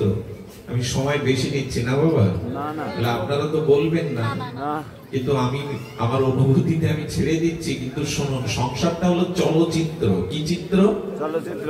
আচ্ছা, সিনেমা হলের মধ্যে পর্দায় ছবি, সিনেমা আমি দেখেছি ছোটবেলায়, অনেক সিনেমা দেখেছি হলে গিয়ে, তো ওখানে দেখবেন লাইট গুলো অফ করে দেওয়া হয়, মানে পর্দাতে সিন আসার আগে লাইট গুলো অফ করে দেয়। আচ্ছা, লাইট যদি সব জ্বালা থাকে, পর্দার ছবিগুলো ভালো স্পষ্ট দেখা যাবে না। তো উনি বলছেন সংসারটা চলচিত্র কেন জানো? সংসারটা ভালো লাগে, দৃশ্যগুলো ভালো লাগে, বাস্তব মনে আমাদের অজ্ঞানতা আছে বলে। ওই যে আলো নিভিয়ে দিয়েছে, সংসারটা ভালো লাগে, অজ্ঞানতা আছে বলে এদের এত ভালো লাগে, এদেরই আপদ মনে মনে হয়। আচ্ছা, চলচ্চিত্রের পর্দায় সমুদ্র দেখাচ্ছে, কিন্তু পর্দার কাপড় ভেজে না, কথা বলতে হবে না, না ওইখানে তো সমুদ্র দেখছেন, পর্দার কাপড় ভেজে না। আচ্ছা, টেলিভিশনে দেখছেন ঢাকায় কোন ফ্যাক্টরিতে আগুন লেগেছে, না লাগুক সেটাই প্রার্থনা করি, যদি লাগে লাইভ সম্প্রচার করে না সরাসরি? আচ্ছা, টিভির মধ্যে যে লাইভ সম্প্রচার দেখছেন, ফ্যাক্টরির আগুন দাও দাও করে লেলিহান শিখায় জ্বলছে, ওই আগুনটা সত্য না মিথ্যা? সত্য। বলতে গেলে একটু কষ্ট হবে, লাইভ সম্প্রচার করছে তো, সরাসরি দেখাচ্ছে তো, সত্য নয় তো কি? কিন্তু আবার আমাদের সাধুরা বললেন সত্যও না মিথ্যাও না, বলে সে আবার কেমন? বলে ওই রকম, যদি আগুনটা সত্য হতো তাহলে প্রথমে টিভিটা পুড়ে যেত, আগুনে দিয়ে দেখুন পড়ে কি? পড়ে না, ওটা ক্যামেরার লেন্সের মধ্যে দিয়ে দৃশ্যটাকে দেখানো হচ্ছে। তেমন পর্দায় আগুন লেগে যায়, পর্দা পড়ে তো না। পৃথিবীতে প্রথম যখন সবাক চলচ্চিত্র এলো, এক গ্রামের কৃষক, মূর্খ কৃষক দেখতে গেছে ইন্ডিয়ান সিনেমা, এক সাধুর মুখে শুনেছিলাম। তো মনে করেছে সামনে বসলে ভালো দেখা যায়, এখানে একেবারে সামনে বসে যে ট্রেনটা আসছে প্রথম সিনে, ট্রেন আসতে দেখছে হুড়মুড় করে চেয়ার টেয়ার ভেঙে, বাঁচাও বাঁচাও, ট্রেন আমার চাপা দিতে আসছে। বলুন তো, ওর মধ্যে ট্রেনকে আপনাকে চাপা দেয়? সংসারে যা দেখছো এটা প্রকৃত সত্য নয়, সত্য আছে আড়ালে, ভগবানই একমাত্র সত্য, জগৎ সত্য নয়, জগৎ চলচ্চিত্র। আচ্ছা, একটা দৃশ্য দেখবেন চলচ্চিত্র বা টিভির পর্দায়, সিনটা যদি আটকে থাকে 20 মিনিট, চলচ্চিত্রের এরকম হলে কি করতো মানুষ? গালাগালি ছুটতো, জুতো ছুটতো। সংসার চলচ্চিত্র কেন জানেন? এখানে কোন জিনিস স্থির সব চলে গেছে, বাবা চলে গেছে, ঠাকুরদা চলে গেছে, পূর্বপুরুষ চলে গেছে, যৌবন চলে গেছে, শিশুকাল চলে গেছে, কৌশল চলে গেছে, পৌরত্ব চলে গেছে, সব যাচ্ছে কিনা? স্থির আছে কোনো কিছু? বলুন না, আপনি স্থির আছেন? কৌমারাং যৌবনাং যথা জরা, আপনি কিশোর ছিলেন, শিশু ছিলেন, যৌবনে এসছেন, ধীরে ধীরে মৃত্যুর পদে কোনো কিছুই, চলচ্চিত্র মানে সবকিছুই সরে সরে যাচ্ছে, কোনো কিছু এখানে স্থির। আপনি কেন আঁকড়ে ধরতে চেষ্টা করছেন? কিন্তু অদ্ভুত কাণ্ড কি জানেন? কোটি কোটি টাকা বাজেট করে এইসব চলচ্চিত্র করা হয়, আর কোটি কোটি টাকার এই গল্পগুলো শুধু গল্প মাত্র, বাস্তব না। তাই মানুষ দেখে, কাঁদে, হাসে। কোটি কোটি টাকা ব্যবসা করে একটা চলচ্চিত্র, ভারতের চলচ্চিত্র, অথচ এই দেখছে, এতেই কাঁদছে, এতেই হাসছে, এতেই কল্পনার সাগরে ভাসছে, কিন্তু ভগবান যে সত্য, ভগবানের ভজন যে সত্য, তা কেউ দেখছে না। আর এই চলচ্চিত্র মানে কি? সব সরে সরে যাচ্ছে, এখানে কোনো কিছু স্থির না। মনে পড়ে আপনাদের সেই কথা? ভাগবতে একটা উপাখ্যান আছে, এটা চরম উপাখ্যান, আমার তো এত হৃদয়ে স্পর্শ করে এটি। আমাদের এক রাজা ছিলেন, ভাগবতের সেই রাজা অত্যন্ত ন্যায় বৎসল, প্রজা বৎসল, এবং তিনি ন্যায় বিচারক। সেই রাজার প্রার্থনা সমস্ত প্রজারাই করেন। এক ঋষি বহু বছর তপস্যার পরে দেবতা তাকে একটা ফল দিল, যে এই ফলটা গেলে 100 বছর রোগ হবে না, 100 বছর যৌবন অটুট থাকবে, 100 বছর আপনি নিরোগ দেহ পাবেন। ঋষি বললেন, আমি তো তপস্যার দ্বারাই ভগবান পাবো, মুক্তি পাবো, এর ফলে আমার কি কাজ? এই রাজ্যের রাজা বড় ধার্মিক, এই রাজ্যের রাজা বড় ন্যায় বিচারক, রাজাকে যদি এই ফলটা দেওয়া যেত, 100 বছর বেঁচে থেকে প্রজাদের কল্যাণ করতে পারত, প্রজাদের আত্মকল্যাণ, ন্যায় বিচার করতে পারত। রাজ দরবারে গিয়ে বলল, আমি ঋষি, এই ফলটা দেবতার থেকে তপস্যায় পেয়েছি, এটা আপনি আজকে খাবেন, খেলে 100 বছর নিরোগ শরীরে দীর্ঘ আয়ুতে আপনি প্রজাদের সেবা করতে পারবেন। আচ্ছা, হাতে কোনো প্রিয় বস্তু এলে মানুষের কার কথা মনে পড়ে? যাকে সে সব থেকে ভালোবাসে, যার প্রতি যার সব থেকে মমতা, মনে পড়ে যদি তাকে একটু দেওয়া যেত। রাজা রানীকে প্রচন্ড ভালোবাসে, প্রচন্ড বললাম, জানি না শব্দটা ঠিক হলো কিনা, কেউ কেউ আবার এখন কঠিন বলে, তো এরকম কঠিন বা বাস্তবতায় খুব মোহগ্রস্ত। রানীকে ডেকে বলছে, রানী তুমি তো আমার সব, তোমার ভালোবাসায় তো বেঁচে আছি, এই ঋষির দেওয়া ফলটা তুমি পাও, 100 বছর তোমার যৌবন অটুট থাকবে, নীরব থাকবে, তুমি সুস্থ থাকলে তাতেই আমার আনন্দ। রানী বলছে, আমাকে এত ভালোবাসো, আমার সুখের জন্য আমার হাতে তুলে দিলে। রাজা রাজকার্যে যখন চলে গেলেন, তখন রানী মনে মনে ভাবছে, আমি যাকে ভালোবাসি তাকে যদি দিয়ে, চলচ্চিত্র দৃশ্য সরে সরে যাচ্ছে, স্থির নয়। রানী ভালোবাসে ওই রাজার সেনাপতিকে। রাজা এটা জানে না, রাজা মনে করে বসে আছে আমারই সব। এই পৃথিবীর কেমন কঠিন বাস্তবতা জানেন? বিদেশে গিয়ে রাজমিস্ত্রির কাজ করে, রেখে গেছে 1 বছরের শিশু আর তার স্ত্রীকে, টাকা পাঠায় আর বলে, ওগো ছেলেটাকে ভালো খেতে দিও, দুধ কিনে দিও, যেন অযত্নে বড় না হয়। মাথার গাম পায়ে ফেলে টাকা পাঠালো।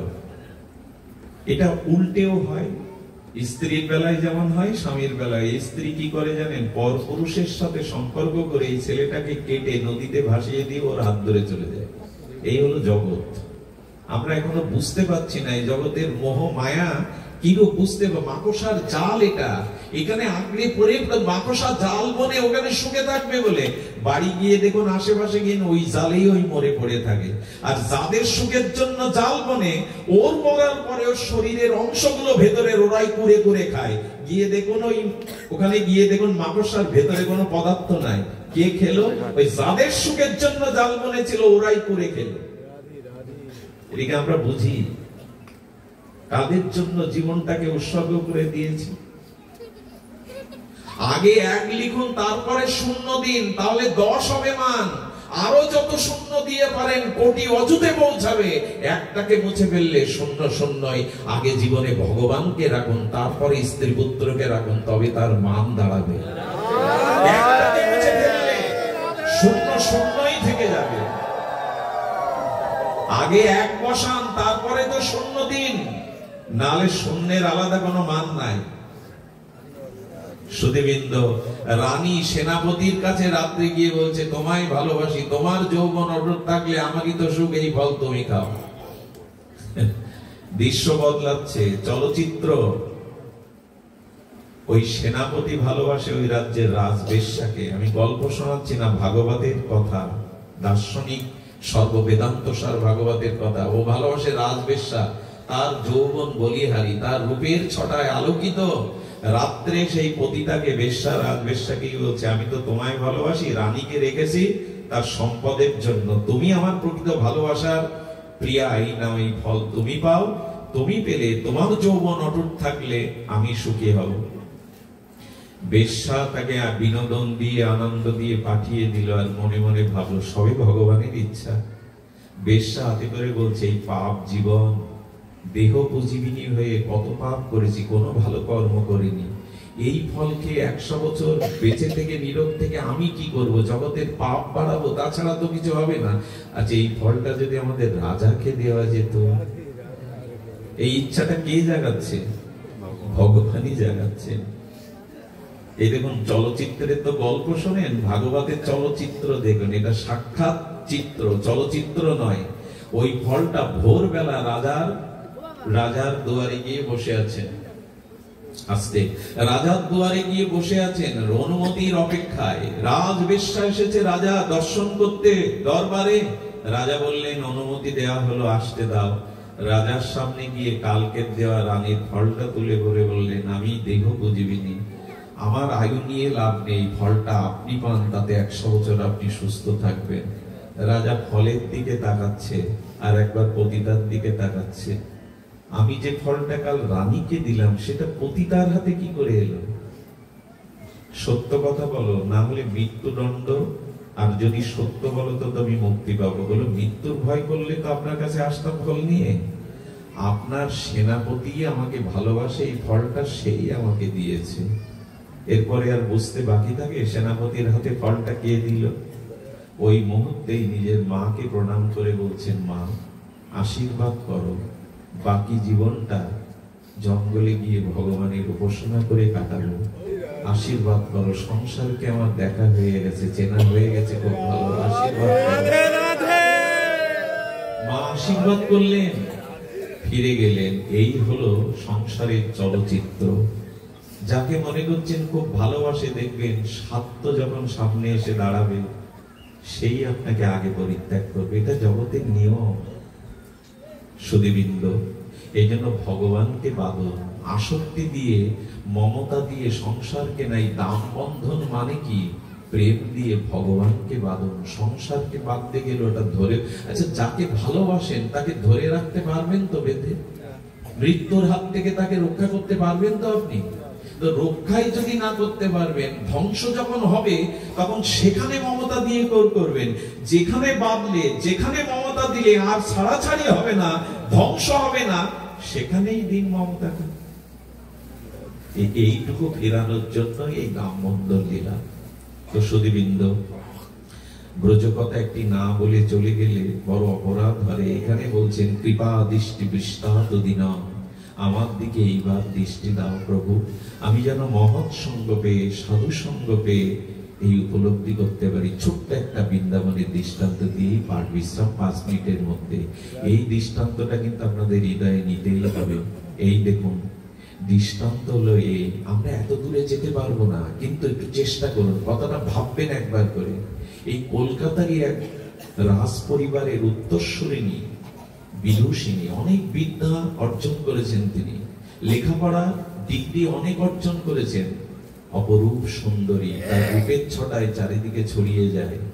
এই ষোড়শী, এই অষ্টাদশীতে তিনি কি করলেন? 18 বছরে 18 বছরের রাজ পরিবারের উত্তরাধিকারী, ধন সম্পদ, অরূপ অশ্বরার মতো রূপ যৌবন ত্যাগ করে এক কাপড়ে বৃন্দাবনে চলে গেলেন। ঘটনাটা এখান থেকে 150 বছর আগে। বৃন্দাবন তখন নাগরিক আধুনিক সভ্যতার যন্ত্র দানবে এত কিচির মিচির ছিল না, চারিদিকে ছিল জঙ্গল, বনময় শোভা। কালীয় হদ্দে সিদ্ধ মহাত্মার, একজন সিদ্ধ মহাত্মা ভজন করতেন। সিদ্ধ মহাত্মার আশ্রিত সিদ্ধ জগদীশ বাবা। সিদ্ধ জগদীশ বাবা ছিলেন সিদ্ধ মহাত্মা, ওনার চরণে পড়েছে, কারণ জানেন মহতের কৃপা না হলে রাধারানীর কৃপা বা প্রেম পাবো না। বাবার চরণে দূর থেকে প্রণাম করছে, বললেন বাবা সব ছেড়ে দিয়ে এসেছে, আপনার কৃপা চাই। মেয়েটা শুধু সাধুদের পাশে গিয়ে খুব বেশি কথা বলতে নেই, ওরা আপনাকে চিনে ফেলে, দেখলেই চিনে ফেলে আপনি কি উদ্দেশ্যে এসেছেন, কি আপনার ভাবনা। এই জন্য সাধুদের পাশে গিয়ে খুব বেশি গল্প গুজব করবেন না। পারলে তাকে প্রণাম করে একটা জিজ্ঞাসা করবেন, আমার কল্যাণ কিসে হবে, এইটুকু, বা জয় রাধে বলবেন। খুব বেশি বকর বকর করলে ওরা বুঝে ফেলবে, বাচাল মুখ খুলবে না, তখন আপনাকে এড়িয়ে যাওয়ার চেষ্টা করবে। বাবা আমি নির্জল একাদশী করি, বাবা আমি 16 মালা জপ করি, এগুলো শুনতে চেয়েছেন সাধু আপনার কাছে? উনি আপনাকে দেখেই বুঝতে পেরেছেন আপনি কি উদ্দেশ্যে, কি আপনার ব্যক্তিত্ব। সাধুর পাশে গিয়ে এই জন্য খুব বেশি কথা বলতে নেয়। উনি যেটা ভালোবাসেন জয় রাধে বলে বসে পড়বেন, কৃপা হলে দৃষ্টি দিয়েই উনি আপনাকে কিছু বলে দেবেন। সুধীজন বললেন বাবা ছেড়ে দিয়ে আপনার চরণে এসেছে, আপনি কৃপা করুন।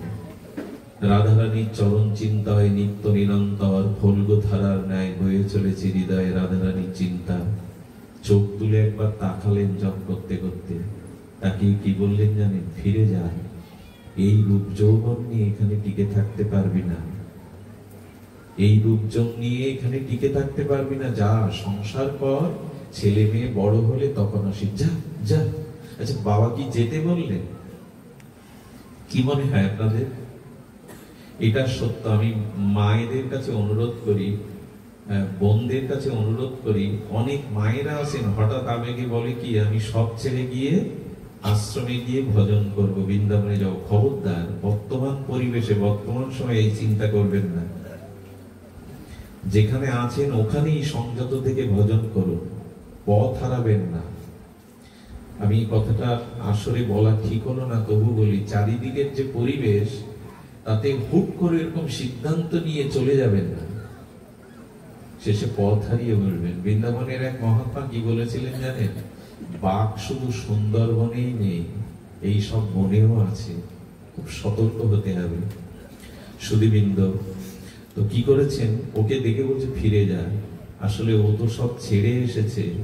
এই সুন্দরী যৌবনাবতী এমনিকে ছেড়ে আসে? পূর্বের কোনো সুকৃতি না থাকলে, সুবুদ্ধি না থাকলে? মনে মনে বললেন বাবা ফেলে যখন এসেছে আর ফিরে, মনে মনে বললেন। কি করতেন জানেন? সারাদিন একটা চট গায়ে দিয়ে বসে থাকতেন, যাতে ওর রূপটা কেউ না দেখতে পারে। ভজন মুখের কথা, অনুরাগ মুখের কথা, চট গায়ে দিয়ে বসে থাকতেন। গোধূলি বেলায় আচ্ছা আলোতে দূর থেকে বাবার ওখানে ধুলি মারতেন গায়ে, আর বলতেন বাবা কবে তোমার কৃপা হবে। বাবা যে জানতেন না তা না, জানতেন মেয়েটা প্রতিদিন আসে, সেখানে ধুলো মেখে যায়, চট গায়ে দিয়ে থাকে। বাবা এটা জানতেন, সিদ্ধ জগদীশ বাবা পরম মহাত্মা। 1 মাস মেয়েটা আসেনি, বাবা ভাবলো ও ফিরে গেছে। এত কঠোর জীবন কি এখানে প্রতিপালন করতে পারে? ও ফিরে গেছে। 1 মাস পরে একটা মেয়ে এসে সামনে দাঁড়ালো, তার রূপও নেই, যৌবনও নেই, অকাল হাড় আছে, আর এই ঠোঁট আর চোখ বাদে সমস্ত জায়গাগুলো বলবলে লাল দগদগে ঘা, সব জায়গায় ঘা। কে রে মা, কে তুই? তোর পক্স হয়েছিল, আগুনে পুড়ে গিয়েছিলি? ক্ষীণ কণ্ঠে বলছে না বাবা, আমি আগুনে পুড়িনি, আমার পক্স হয়নি। ও তুই সেই কলকাতার মা, এই 1 মাস কোথায় ছিলি, আসিসনি কেন মা? বললেন বাবা যেদিন বললেন এই ভরা রূপ যৌবন নিয়ে রাধারানীর ভজন হবে না, সেই দিন আমি কুটিতে গিয়ে বিবেকের দ্বারা চিন্তা করলাম, একদিন তো এই দেহ জরাগ্রস্ত হবে, এই দেহে পোকা হয়, এই দেহে পুজ রক্ত হয়, এই চামড়ার ভেতরে হাড় অস্থি মাংস মলমূত্র কীট আছে। সেই যৌবনই যদি রাধারানীর ভজনে বাধা হয়, যৌবন রেখে লাভ কি? কি করেছিলি মা? বলেন আগুন জ্বালিয়েছিলাম একটা মাল সাথে, আর লোহার শিক গরম করে আমি পুরো শরীরে সেই লোহার শিক গরমে শেখা দিয়ে যৌবন পুড়িয়ে দিয়েছি বাবা। পারবো তো? ভগবানকে পাওয়ার জন্য পারবো তো? নিজের আত্মসুখ জলাঞ্জলি না দিয়ে কৃষ্ণকে সুখী করা যায় না। আমরা তো আমাদের সুখ নিয়েই ব্যস্ত। ভগবান কিসে সুখী হবে, রাধারানীর কি করে সুখ হবে, এই চিন্তা আমাদের নাই। নিজের সুখের জন্য যতদিন চেষ্টা থাকবে নাম হবে কাম, আর ভগবানকে সুখ দেওয়ার চেষ্টার নামই হলো প্রেম। আত্মেন্দ্রিয় প্রীতিবাঞ্ছা তারে বলি কাম, কৃষ্ণেন্দ্রিয় প্রীতিবাঞ্ছা ধরে প্রেম। কতটা চোখের জল ফেলেছেন ভগবানের জন্য, সংসারের জন্য তো কত কাঁদি, রোগ শোকের জন্য কত কাঁদি, ভগবানের জন্য কবার কেঁদেছি। জমিদার পুত্র রাজপুত্র রঘুনাথ দাস গোস্বামী সোনার চামচ মুখে নিয়ে জন্মেছিলেন। রাধা কুণ্ডের তীরে সব ভিখারি হয়ে 100-200 গ্রাম মাখা ঘোল খেয়ে 2000 বার আর বৈষ্ণব প্রণাম করেন, 1000 বার বিগ্রহকে প্রণাম করেন, তাও সাষ্টাঙ্গে 3 বেলা অপতিত রাধাকুণ্ডে স্নান করেন, লক্ষ্য নাম করেন। আর কি করেন জানেন? রাজপুত্র রঘুনাথ রাধাকুণ্ডের প্রখর রৌদ্র বেশে সারা নিশি জেগে রাধারানীর চরণ কৈকর্য প্রেম পাওয়ার জন্য ওই রাধাকুণ্ডের ধুলায় মুখ গুজে সারা রাত কাঁদেন। তবই বাষ্পী তবই বাষ্পী ন জীবাবি তো আবিনা। হে রাধে, তুমি বিনা মোর কেহ নাই। হে রাধে, তুমি রাজপুত্র, রূপ সনাতন রাজমন্ত্রী। ছেঁড়া কাঁথা নাড়া মাথা দিয়ে আটা যমুনার জলে গুলে লবণহীন আগুনে ছেকে এই পেয়ে ভজন করেছেন। এরা সব রাজাধিরাজ। খুব সুখে থাকলে, খুব দেহ ভোগে সংসার ভোগে থাকলে ভগবান পাওয়া যায়। বাবা যৌবন পুড়িয়ে দিয়েছি, হবে না বাবা, কৃপা হবে না। সিদ্ধ মহাত্মার চোখে জল এলো, আই মা আমার কাছে নাই। তুই ভজন করবি বলে শেখ দিয়ে আগুনে যৌবন পুড়িয়েছিস, তোর হবে আই মা। সেই দিন বাবা তাকে কৃপা করে দিল। মেয়েটা এত উপরে উঠেছিল ভজনে, ওর দিকে দুনিয়ার কেউ আর কামের দৃষ্টি দিয়ে তাকায়নি। রাধারানীর চরণ প্রাপ্তি হয়ে গেছিল তার। আসুন এই দেহ সুখের জলাঞ্জলি দিয়ে যদি পারি ভগবানের সুখের জন্য একটু চেষ্টা করি। আজ এইটুকুই। আপনাদের মঙ্গল হোক, সকলের কল্যাণ হোক। জয় শ্রী রাধে।